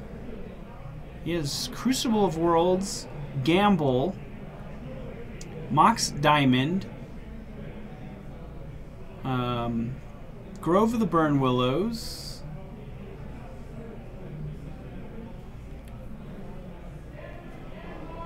So Ben tapping 2. Gonna play Sanctum Prelate. Ooh. Oh, Ben doesn't have a black source in play, so he can't exile the Punishing Fire, actually. He fetched a Savannah. Well, no, but then it's in the yard and you gotta have a... Does he have a Grove? Yeah, he has Grove in hand. Okay. But, I mean... Yeah. So, well, the Sanctum Prelate's just going to say 2, so Punishing Fire's off the table anyway. Okay. Taiga. So maybe you grab Molten Vortex? Comets. And then it would really, really be a gamble. Yeah. Molten Vortex, I feel like, pulls him out, like, immediately. Mm-hmm. I think he's probably going to gamble here, though. Molten Vortex would be able to kill one creature, and Thomas doesn't know this, but then... what is it? Pithing Needle is going to name Molten Vortex immediately, if that's on the table. For sure. And there's the Pithing Needle in Ben's hand. Yeah. So, didn't see what Thomas grabbed, but... I'm sure we'll see very this turn. likely Molten Vortex. Yeah, it'll either be in play or in the graveyard.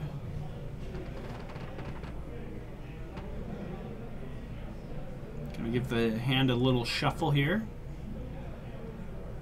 And we're gonna see if Thomas has cast a Red Entomb.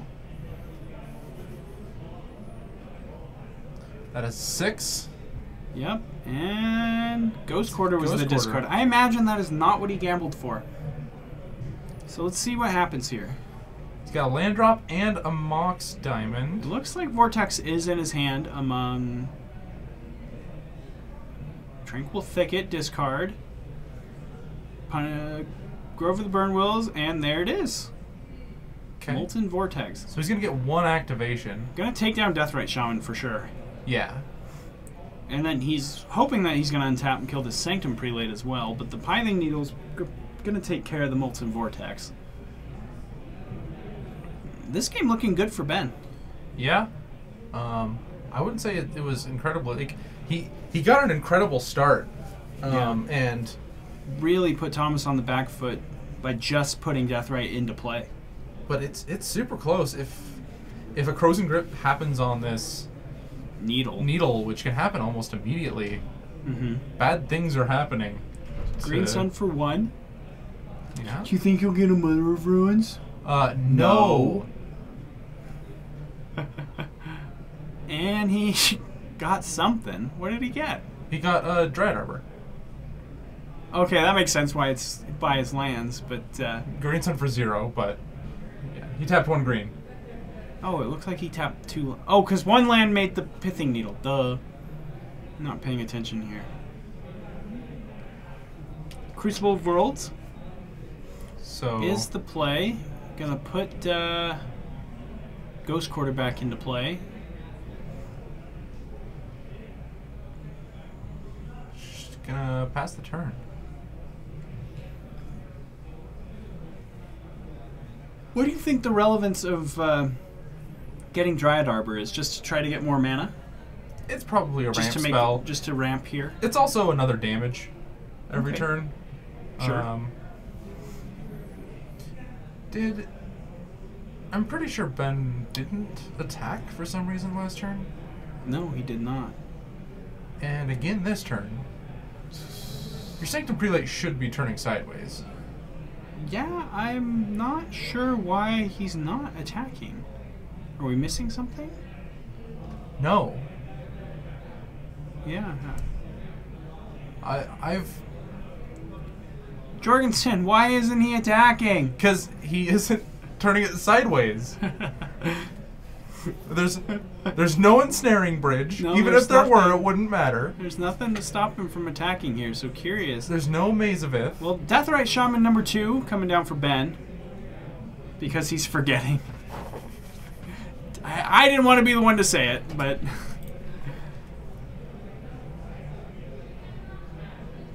yeah. Maybe he's playing around crop rotation quicksand. That sweet Arizona mango juice. With the delicious flavor. With the shameless plugs. We're not affiliated with Arizona, obviously. Maze of Ith, though, that's going to now stop Sanctum Prelate from attacking. And here comes the Batterskull, which is also not going to be attacking. Well, one of the two will get to attack. Actually, they'll all get to attack. It's just a matter of which one Thomas decides to stop from attacking. Wait. Oh, there is a Maze of The It. Maze of Ith that Thomas just played. Oh, okay. So that finally came down. And so Yeah. he's like, oh, attacking creatures. Attacking creatures. Maybe you think Sanctum Prelate is an enchantment? Sometimes it feels like that, but... So, it looks like an activation of Stone... No, or attacking. It looks like he's declaring attacks. Batterskull and Sanctum Prelate. And, of course, the Batterskull going to get mazed. It will untap the Vigilant Germ and prevent all damage that it would deal. That's why the Germ token isn't tapped. And the Dark Depths coming down. No Thespian stage yet. No, but a crop rotation in Thomas's hand Oh. among another land. Oh, there is a Swords to Plowshares in Ben's hand. Dice total fail. Yeah, what the heck is he using the D10 for to represent 10? He should clearly have 1d6 and the D10 set on 4. Well, his life isn't 20. Is that what you're saying? Oh. He's at 18. Oh, is he? Oh, and he's fetched a couple of times. So Oh, his life total. Okay. so like 16 maybe. Yeah, let me go tell him to use his dice. Okay, so there's a GT activation, kind of incentivizing Thomas to. Yeah, he's at 16. So yeah, a GT activation equipping to Sanctum Prelate to kind of incentivize the Maze of Ith to hit something that's not Batterskull. So Batterskull finally connects. Is there any 2-mana spells that Sanctum Prelate can cut Ben off of that he cares about? Punishing Fire. No, Ben cut himself Oh, off. cut himself off of. I don't think so. Maybe out of the board? I'm not too sure either. Stoneforge Mystic, he can't make those anymore. No, those are... It's creatures. only non-creature. Duh, it's only non-creature. I always forget that. Runed Halo, if he brought that in. Runed Halo, if he brought it in. Rest in Peace? Oh, Prelate is opponent only, maybe? Jorgensen's thinking? Let's pull it up and see. I think he's right. I think it's opponent only. No. Because that card's stupid. No. That card's BS, so I wouldn't be surprised. No, it's just non-creature spells, so...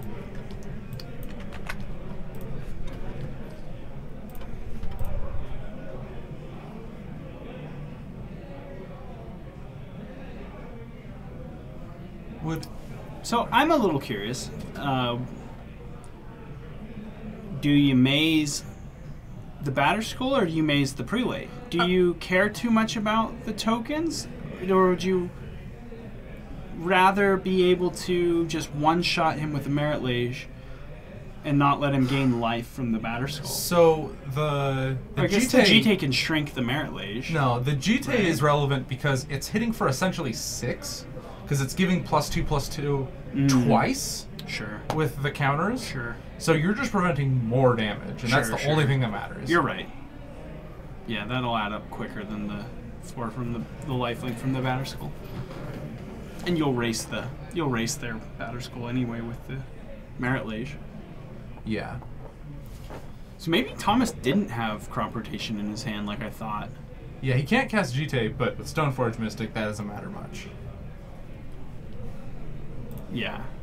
Yeah.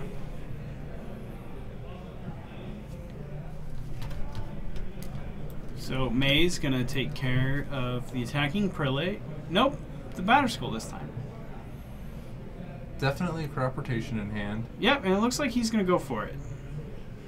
Yeah, so there's his plan, not wanting Ben to gain a lot of life.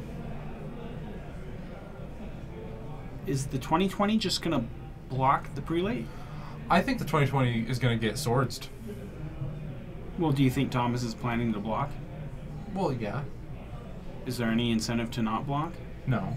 Okay. I can't think of any.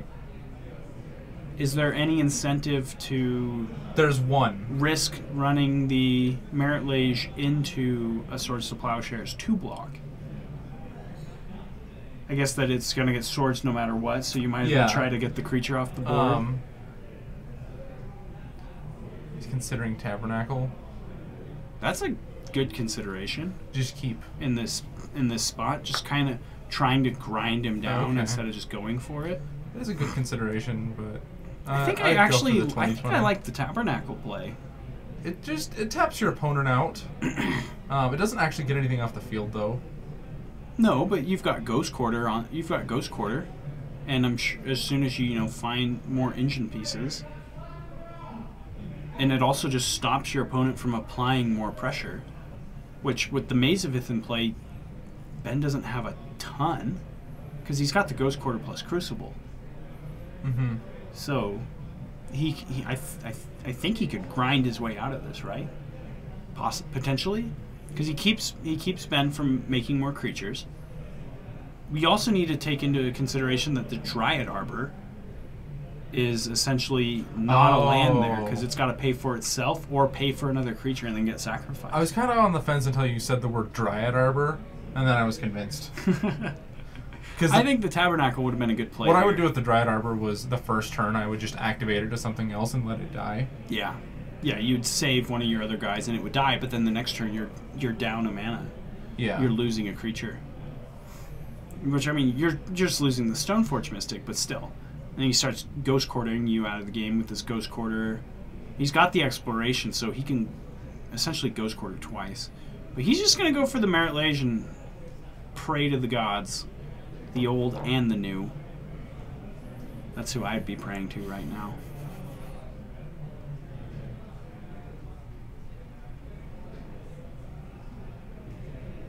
Is it gain 20 land? Yeah. But so yeah, he plays both of his lands again. So he has the combo up. Ben's just gonna go to 1? Yeah. Not gonna swords? No, he's gonna try to kill him. Okay, sure. Not respecting the punishing fire. You can swords your own creature. He tapped out. He had the Deathrite Shaman up, right? He did. Yeah. Well, the Deathrite Shaman was untapped. Has he been failing to activate this Deathrite Shaman? It looks like it.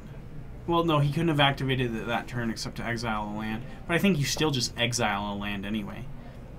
Just to get him out. Yeah, risky play.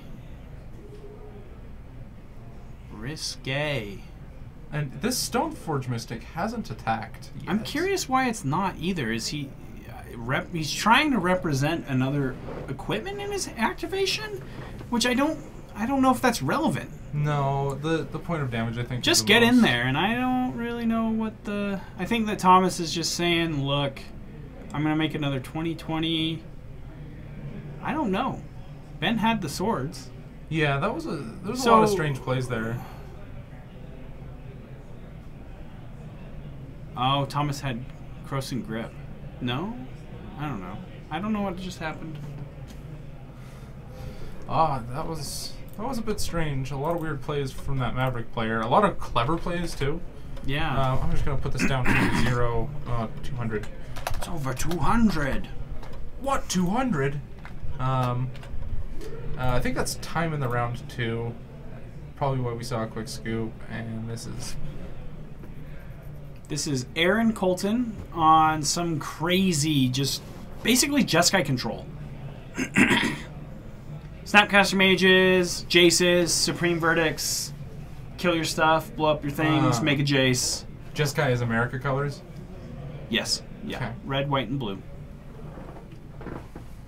He's got those sweet 4 and black border lightning bolts, though, in his deck. Usually Jeskai is just miracles, but it's not miracles. No, it's not miracles. It's not important miracles. It is just Jeskai control. Does it have Stoneforge Mystic in it? Yes. There's Blood Moon. It does have True Name it has Nemesis? true names, and I thought I saw Stoneforges. Yep, I just saw Stoneforge. Okay. So it's just, I guess it's just Jeskai Stoneblade. Yeah. That's what I would call that deck. Sure. I like it. And it looks like Colton picked it up, possibly. So I'm gonna go get a drink real quick. okay, I'll try to talk with these people. I'm crashing a little bit. Well, thank you everybody for joining us here tonight at Paragon City Games, place where heroes play. Bringing you some awesome Legacy content every Friday night here for our FNMs, as well as on Tuesday. We have our other casting team, Bryce and Kyer, doing a great job. Yeah, I agree. That was way fun to watch. That was a lot of fun to watch. There were a lot of interesting lines of play. A lot of unintuitive lines too for someone who's not familiar with the matchup like myself. I currently actually don't have a Legacy deck.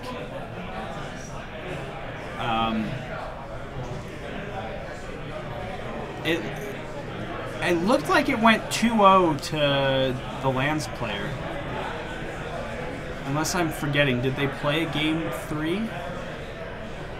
I can't remember if they played 2 games or 3. I thought they only played 2 games. Different places. Pairings are up. Oh, well, pairings are up, so we're going to go get the tables ready for you guys. But to answer the question, I am putting Storm and Grixis Delver back together. Before that, I was playing Alurin. I think the Maverick player scooped. Yeah, they were. At the very least, that match wasn't going to wrap out for anytime soon, and I think time was called, and so he just scooped. It was just a time issue, I think. I don't think he had the game. Well, maybe he had the game within the number of turns. I kind of. Maybe it was closer than I think, but I think that the Lance player had another 3 turns in him of just like, here's a Merit Lage, I'm gonna go tutor for a Mazavith or something. Or he already had Mazavith.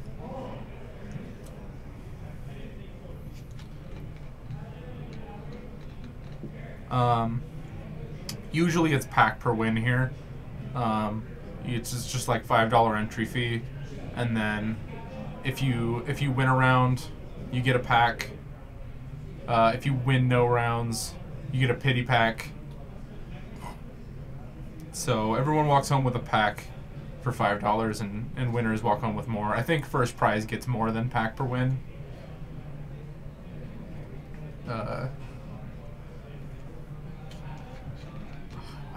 I can never remember these players' names. I recognize these people.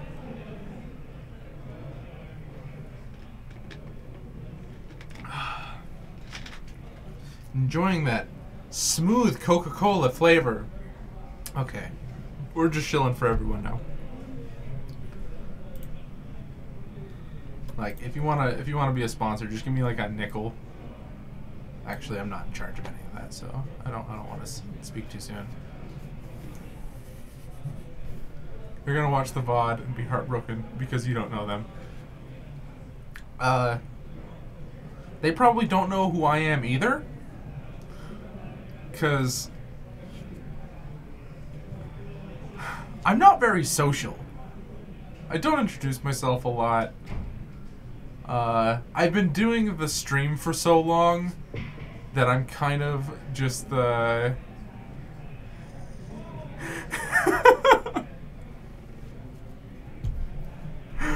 I don't know how to advertise for Jorgensen. Jorgensen, the flavor that counts.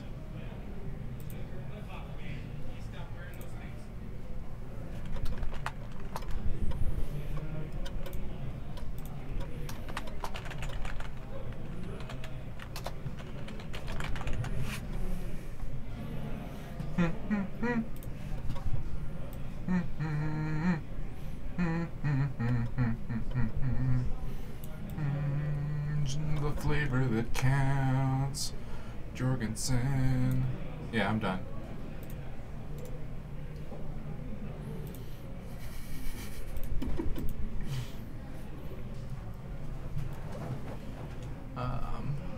Just making sure that the other match isn't starting yet. I'm sure that this one is the one we're going to follow because I think it's the undefeated match. Worth a nickel. I'm glad. Sometimes my jokes don't land, but if the person who gave me a nickel, okay, it wasn't even the person who gave me a nickel. I got a laugh though from the nickel guy. Okay. I'm gonna go back and just stare at this Four Horsemen deck. I love Bruise. This one's playing Sharum the Hegemon. When it enters the battlefield, you may return target artifact from Captain QC. Welcome back.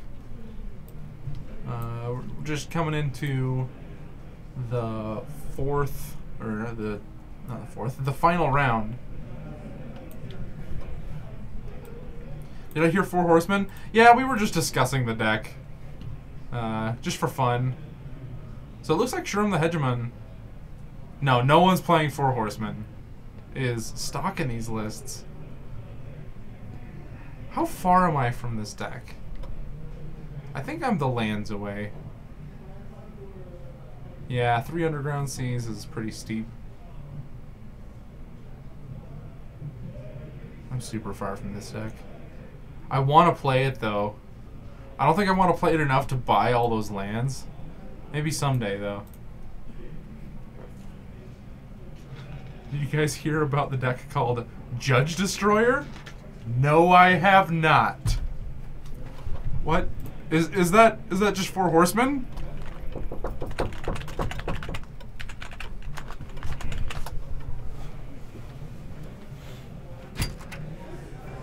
Oh boy, are you guys in for a treat? So, on the left, we have Michael Hinderaker, resident silver level pro, playing Grixis Death Shadow versus Theodore on the right. We're gonna have to shorten that. Just call it Death Shadow, maybe. There you go. Theodore on the right playing Sultai midrange. It's super spicy. He's got some fun stuff in his sideboard. Fire Covenants. Is this the undefeated match? Yes. Yep. This is the undefeated match. Undefeated Death Shadow. Haven't seen it on camera yet, so this is exciting. It looks like Michael's going to take a mulligan, and Theodore's also going to take a mulligan. I've heard that this deck still plays the Shocklands just to shock itself. Is that true? I didn't see Shocklands. I really? think that he was playing dual lands. But I didn't get a chance to fan out the whole deck. I kind of just saw the Death Shadow and the Street Wraith. But yeah, if any player tonight was going to go undefeated with Death Shadow and Legacy, it would have been Michael. It can still play Gitaxian Probe. That's relevant. Wow, yeah. There's a Watery Grave. Shocklands there are. There's a Stifle and Force of Will I've also seen. Looks like he's keeping a 6. And he scry to the bottom, pull it a Delta from Theodore, and pass the turn. See how low can you go, Michael? You think Theodore has any idea what's coming? I don't think he does. Watery Grave, pass.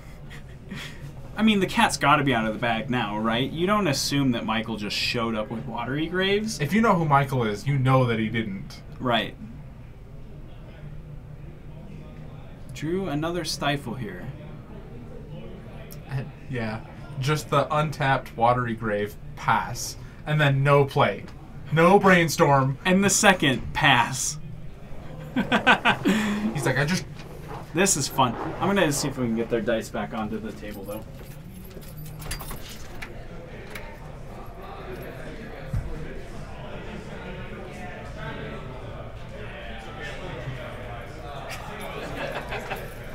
Life total relevant. Really, really relevant here. Yeah.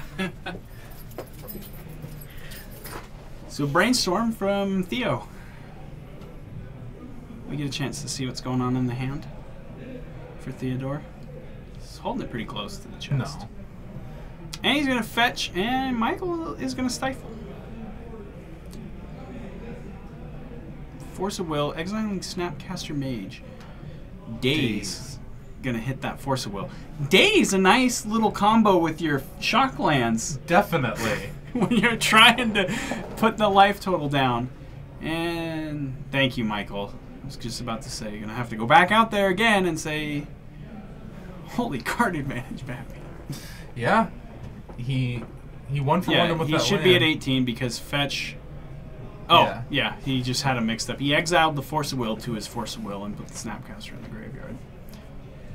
Yeah. Yep, good thing Michael's on top of the game.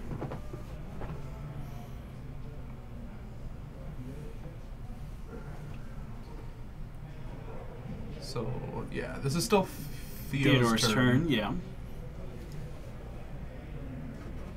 And it'll be another Brainstorm. So it looks like that exchange all happened at Michael's end step. I'm guessing. And this is Theodore's turn. Because he would have been tapped out. Yeah. So the Brainstorm, the Wasteland.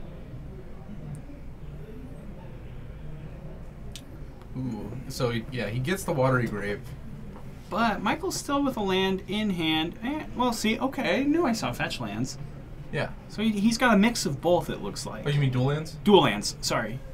He just drew an Underground Sea, but just going to take 2 off that Watery Grave. He's going down to 14, not adjusting his life total, but I can...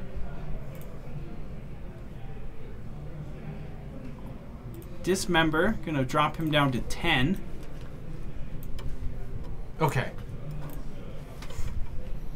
I thought I was going to have to keep track of it on our screen, because I wasn't going to have you keep running out there. Yelling at the players. No payoff cards, though, for Michael. Yeah, not Just yet. a lot of just a lot of control elements going on. Effective so far, his opponent's stuck on 1 land. It's a Thoughtseize. Going to drop Michael even lower. So we're looking at Deathrite Shaman, Jace the Mind Sculptor, and... Unearth. Unearth. Okay. Interesting. Maybe take the...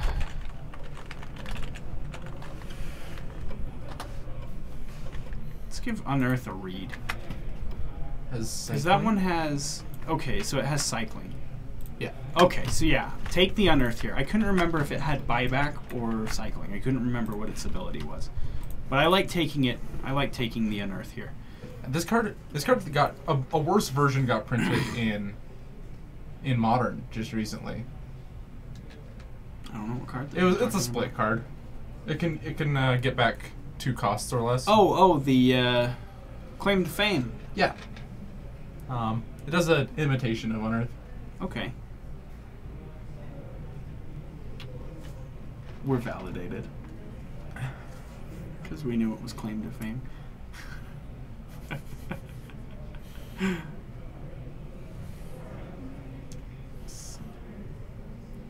It's like Brainstorm for Michael. Puts a Spell Pierce back. And another Thoughtseize. Michael at 6. And you just take the Deathrite Shaman here. Yeah, that Jace is so far away. Michael really just needs to find some Death Shadows here, and this game will be over pretty quickly. Oh, yeah. Those Death Shadows currently 7/7s if he can find them.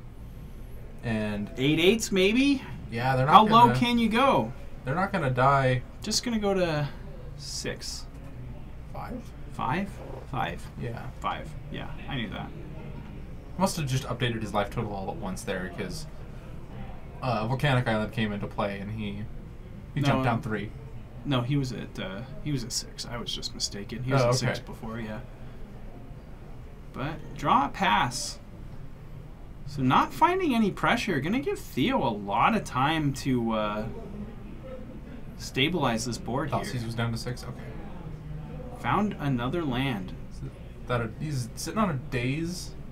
Looks like Daze Stifle Land is the hand for Michael. Ponders the play for Theo. Gives the old thumbs up. Sees a Thoughtseize, Force of Will, and a land. that's not really a keeper. Yeah, I think I like shuffling that. At this point, I want to find a threat. Yeah. With how low Michael's life total is, I want to get him dead before he finds a Death Shadow, just because of how fast that clock is going to be when those shadows come down. Yeah, and he will give it a shuffle. You know that Michael doesn't have anything more than control in his hand, or he would have played it. Yeah, and that's why I think that you don't want any of those cards. There could be the argument for Force of Will, but maybe if there's a threat in that pile. Do you know he's looking for Death Shadow, though? I assume. What Well, else are you no. looking for? Does Theo know that Oh, he's looking for Death oh. Shadow? Well, I mean, Theo should assume that he's looking for a threat. Yeah. And I think that if your opponent played or Shocklands, So Michael electing to just put his Volcanic Island in the graveyard rather than do that. yeah. So I don't know, maybe Theodore not knowing what he's up against here, but Theodore is actually a modern player. Ah. So He must be getting some I think spidey senses. I think he might be getting some Death Shadow vibes here. You know? Theo snapping off that Force of Will before Gurmag Angler We know is even that- done getting cast. We know that Michael isn't playing Fetch Land or Shocklands because he doesn't have the dual lands. I think you've got to be able to put him on it, but I don't know. Maybe not. Maybe he doesn't have the read. Looks like a player's talking something out here. There we go. Just getting the life totals correct.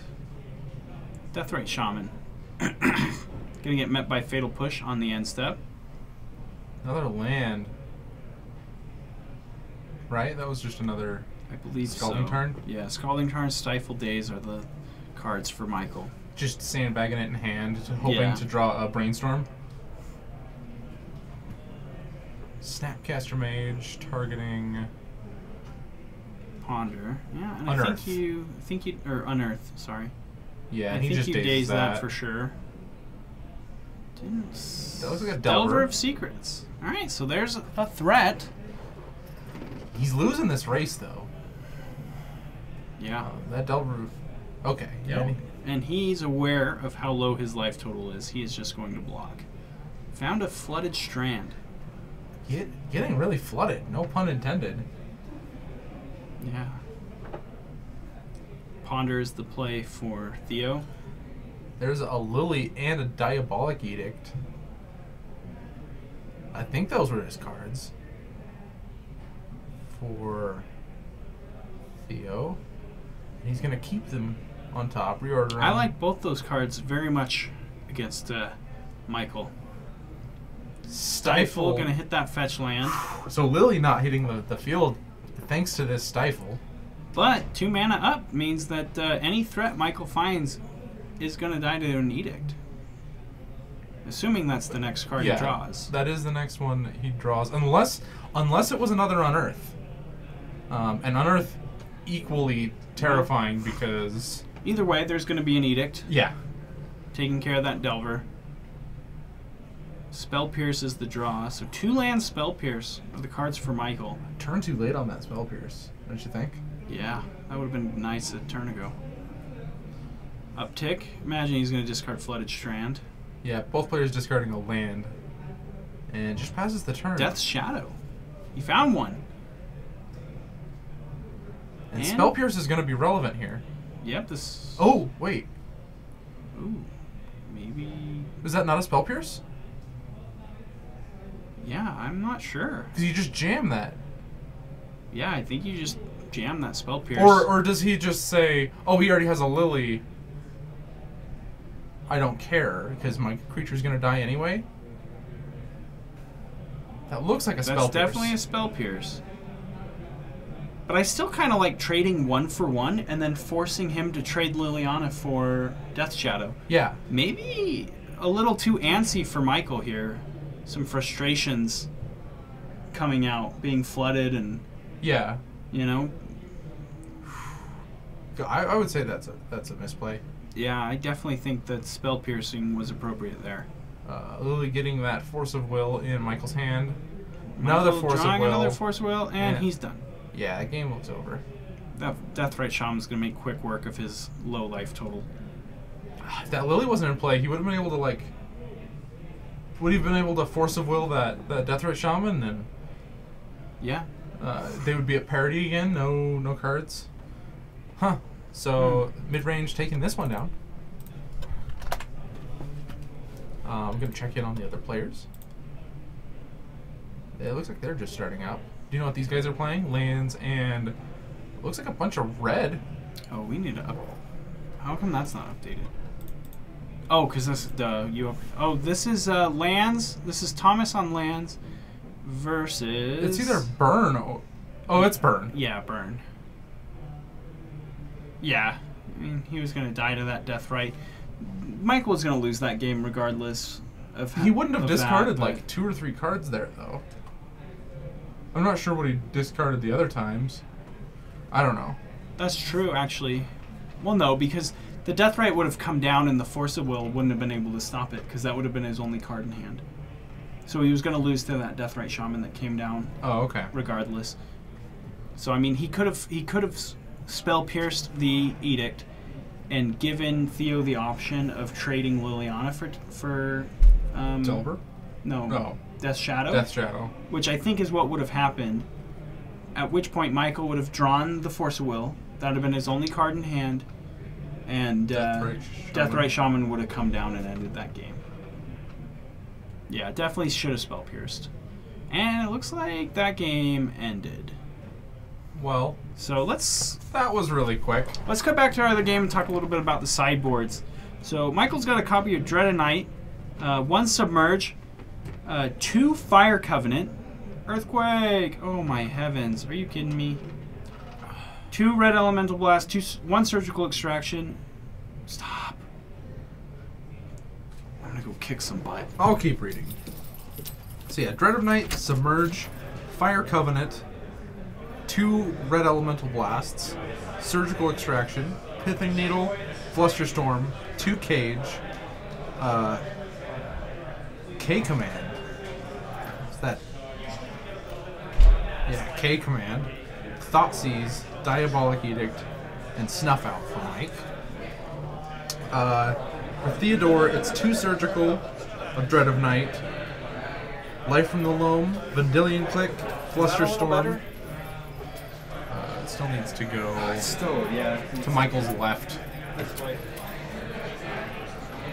Edict, Dark Blast, Liliana, Last Hope, Jite, Sylvan Library, Him, and Golgari Charm. What is K-Command? Kolaghan's Command. Kolaghan's Command, okay. I admit I'm not a modern player. I know that card, but not enough to be like... My brain kept on going to Cryptic Command, and I was just like, okay, that's not right. Anyway,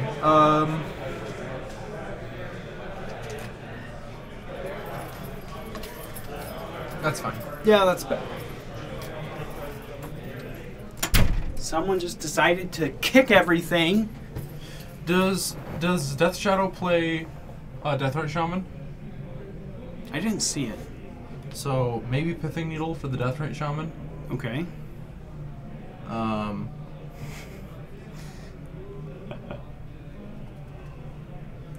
Did you not play Kolaghan's Command in Mud? No, it blows me out though. So Michael gonna start by cycling Street Wraith. Draws Gurmag Angler. Cycle another Street Wraith. How low can you go? That seems optimal. There's a Gitaxian Probe. Seems like you Keep want to do going. that. Yeah, keep going. Keep going. This is why you built the deck. They're essentially Lotus Are we gonna Petals. see a potential turn 1 Gurmag Angler? Oh, I hope so. Oh boy. Fetch land means another 2 mana, right? Yeah. A fetch land is 2. And then we've got 3 in the yard, So so we need up to hit 5. 7, so we're still 2 off. Blowout. Oh, it's kill your metal worker, kill your, I don't know, something huge. Yeah. Oh, it's like 2 damage to your metalworker, blow up your relevant artifact. Next turn, Snapcaster, do it again. Blow up your Trinisphere. Yeah, that's usually what it is. Blow up your Trinisphere so you can Snapcaster. All right, Michael down to 11. Down to 9. Keep going. We're up to 5. He doesn't have 2 more. No, it looks free like spells. Death Shadow. Okay, turn 1 Death Shadow. And it's a 4/4. He is at 9, despite the fact that he hasn't moved his dice. Is that a 2/2? Oh, he's at 9? He's at 9. He didn't take the 2 from his shock, right? Unless I'm 2, 4, 6, 8. Nope, I'm a liar. He's at 11. Michael's right. He's at 11. So there's a Wasteland now.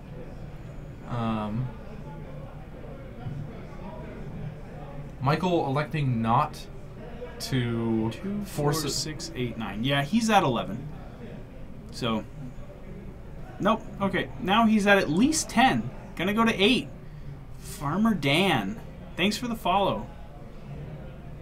Do you say the numbers after names? Because I've been saying the numbers after names when people follow, and I'm like... Farmer_Dan 6302. Thanks Yeah. for the follow. The numbers are important. All right, It's they his probably identity. are. I don't know. So, Death Shadow coming in for 5. Crash. Gonna drop Theo down to 15. He's gonna take his second turn. Staring down 10 power on Michael's side of the board. Force of will back up. With Force of will backup and potentially more if he's got more ways to deal him damage. Which I don't think he has more ways to deal damage. I think I would let this resolve. I would. You just protect your threats. I also would not force anything that wasn't killing one of my threats. And he's just going to Michael go for disagreeing.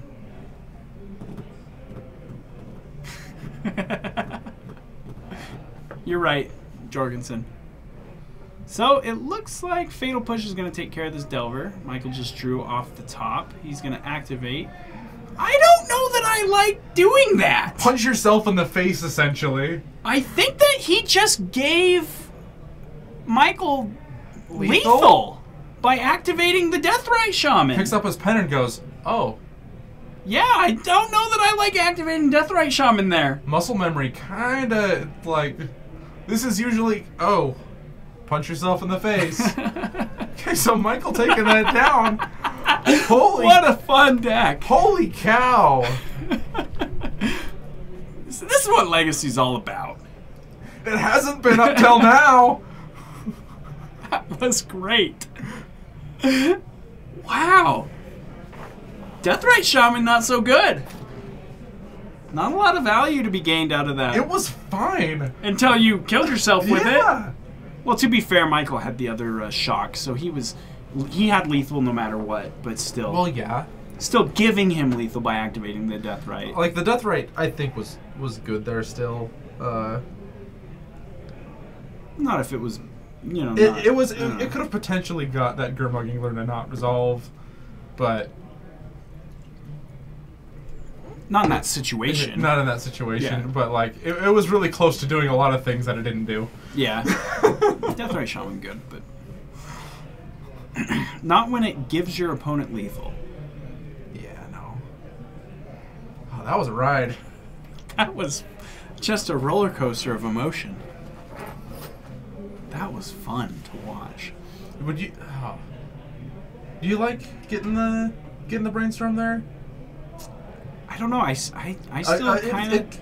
I guess I don't know how many cards Theo had in hand at the time. He but could have grabbed kind an of, Abrupt Decay. I mean, maybe it finds Abrupt Decay and you just want to keep him from finding Abrupt Decay. Yeah, because you can't counter that anyway. I think that would be the consideration. What would like tip you over the edge? I'm not sure. I still think I like. I'm gonna write down that question, and I want to bring him in here and ask him that real quick. Grizzle Branding, thank you for the follow.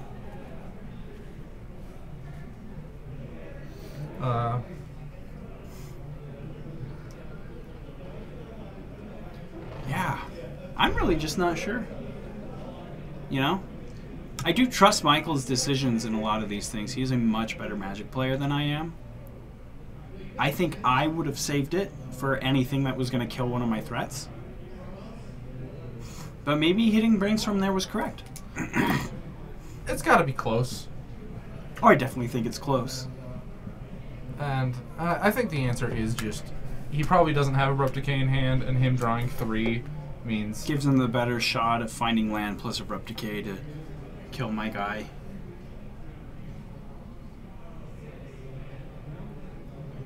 Yeah. I think it's definitely fine. Do you know what creatures... he had both of his creatures out at that point, right? Yes. Yeah, he had both creatures in play. All right, here we go. Game 3. Theo on the play.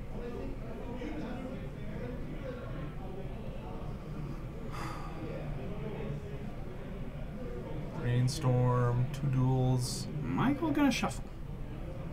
Not happy with that. It looked like Michael was looking at 1 land, wasteland hand, with some Delvers and Stifle.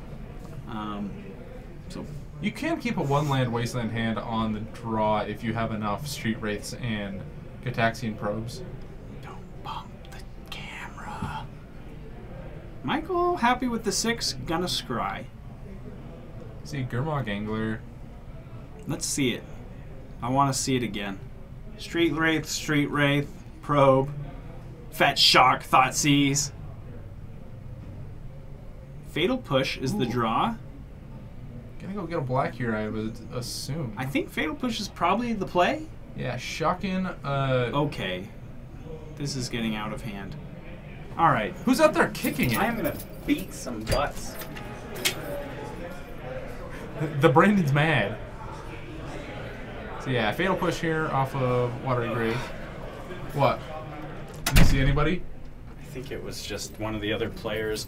He's got a duffel bag that he has at the table, and I think it was just knocking into everything. But So Day's taking care of that him to Turok. I feel like that is very close. the rampage. I'm gonna go trampling over some nerds. Don't bump the table, nerd. Gataxian Probe looking at Snapcaster, Ponder, Brainstorm, Polluted, Delta. The Days took care of the him to Turok, I'm assuming? Yeah. Okay. I think that's probably a worthwhile use. Yeah, he went up on cards in hand instead of down. No, he stayed parry. It's like when you gush. You Yeah. only draw 2 cards, but you actually drew 4. Yeah.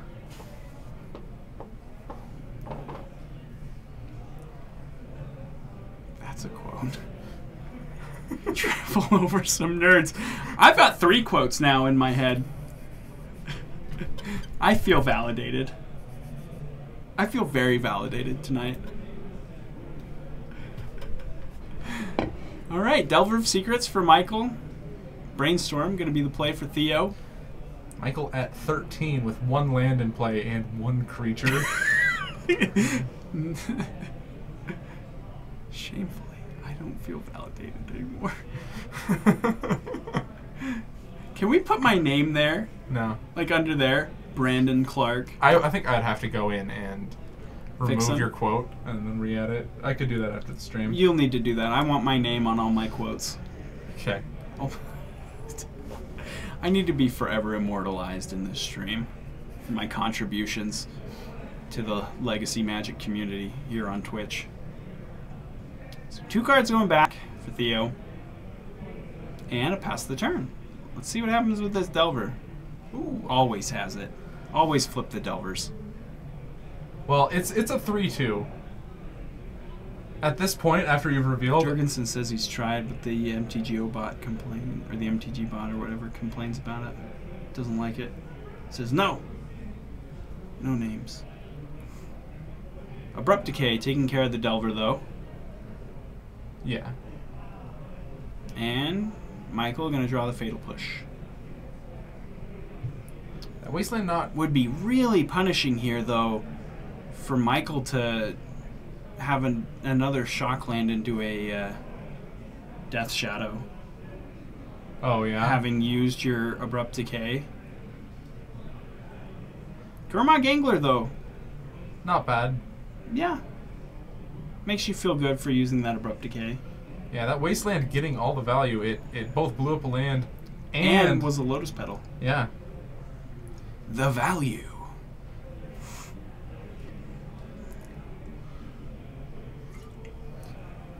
Theo going back up to 3 land. Getting the tropical island. Where that fatal push. Let's see what he does. Not sure what else he has going on. No, he has Snapcaster Mage in his hand. 3 mana, Liliana the Veil. And Michael just putting his Gurmag Angler into the graveyard. Ooh. Stifle was the draw and pass. So it looks like Michael's on Stifle, Scalding Tarn, and 1 other card in hand. Stifle doesn't do much against Fatal Lily Push. activations. No, It does it really. against the minus, but it's a turn too late for that. Yeah. See what he discards here. Thinking about discarding Stifle doesn't do much from this position, I would say. Stifle. Yeah. Yeah. Snap coming in. Snapcaster targeting him to Chara. Going to take care of the last 2 cards, but Fatal Push is going to kill the Snapcaster Mage. So he's only losing 1 card here. He's down 2. Yeah, but Theodore also on no cards in hand, but with an active Liliana the Veil. Brainstorm going to change that. That's a good draw. 2 lands, Street Wraith? That is a Street Wraith. Keeps him on top. Oh, okay. Well, yeah, it's a Brainstorm. It's a Brainstorm. Does not keep them on top. He shuffles. He put them back on top and then Okay. shuffled them away. Down to 10 for Michael. Looking pretty bad for Michael, I want to say. Yeah, well, let's cycle this Street Wraith and see what we get. Hello. Ooh, it's a Wasteland. Yeah, Not good. I guess he can kill the Underground Sea. Doesn't really cut him off from a color, and that No. Lily's gonna be high enough that Michael- you can't just one for one it anymore. Drawing a lot of lands in Yeah. between game 1 and this game. A lot of disruption out of Theo's side too. Game 1, he drew nothing but disruption. Game 2, he just went off, and Yeah. now we're in game 3, and he's hitting a lot of lands again. I think that the Death Shadow deck really wants to be on the play, and now that he's on the draw, he's gonna get punished. Delver of Secrets, and I think that this Lily is on 3. It's on 3. Yeah, so yeah, Theo just gonna take care of the Delver. Beaten. Smash with a big old Goyf. It's 5, a 3. 6. Oh, is it? Oh, it's 3. I thought he was at 10. Maybe he was at 8. Oh, because he cycled Street Wraith. He was at 8. So it's a 3-4. The 3-4 Tarmogoyf. Brainstorm looking at Submerge. Submerge doesn't look terrible. Submerge, I mean, it gives him a turn of reprieve from the Tarmogoyf. You're still losing because Yeah, because you're now Brainstorm locked, and the other 2 cards in there don't look exciting. you just hold on to it, and I think you. It's instant speed, so you hope that he's gonna activate this Lily, and he's gonna try to protect his Goyf. Mm-hmm. So you just like, okay, I'm gonna respond to it. Submerge. Yeah, picks up his creature and puts it. No, No. back on top of your No, library. wrong place. There you go. Okay. Blue cards don't put creatures in graveyards. Unless they're Pongify. Or Rapid Hybridization. Okay. That's fair. It is. It is known. Tarmogoyf.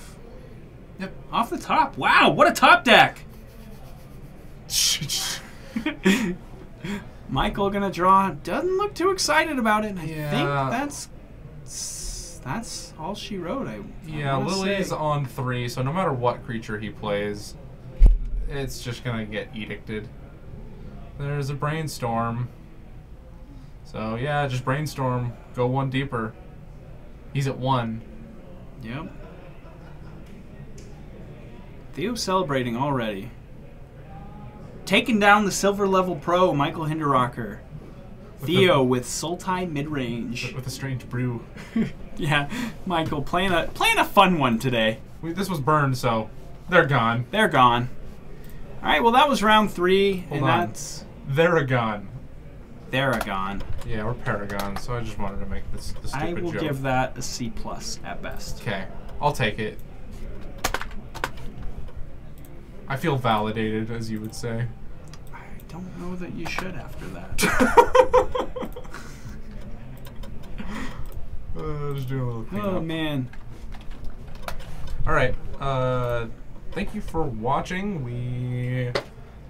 Let's do the spiel of what do we do Mondays? Standard. Standard on Mondays. Streams. Tuesday, Legacy with our counterparts, Bryce and Kyer. They do a great job, so tune in for them. Wednesdays, judge classes. Thursdays, Break. Nothing. Friday, join us back here, Sean and I. Every week For some more sweet FNM. Thank you guys for joining us. You can also find us on YouTube. You can find VODs of all of our videos. You can go back in time on Twitch and find other videos of us commentating Legacy as well as our other counterparts doing Legacy. And I think that's going to wrap it up for the week. Thank you for watching. If you haven't followed the stream already, when are you going to start streaming Paper Popper? No plans to do that yet. No. If we can get the community to be interested in it, I'm sure after the stream, Brandon and I could play a game. Yeah, I but mean, I think that's that about Sean. it. I think that Sean and I are probably the only two in Utah that like actively play Paper Popper. Yeah. That actually is not true. There's a Paper Popper podcast. Wow, that was a mouthful. A Popper podcast brought out by two Utah locals. What's the podcast name? I can't remember. I only listen to color commentary. It's new. I don't actually know if they've actually recorded an episode yet, but I know it's in the works at least. It's from some of the constructive criticism guys. If any of you are familiar with constructive criticism podcast, Spencer Howland's podcast with Michael Hinderocker, I believe, is also a part of it. He does limited time only as well with Danny Cathro, also silver level pro out of Utah. But they have another podcast. You didn't say Michael was on the Popper podcast. He's on he's on the podcast. constructive criticism podcast. Yeah, okay. They just talk about constructed magic.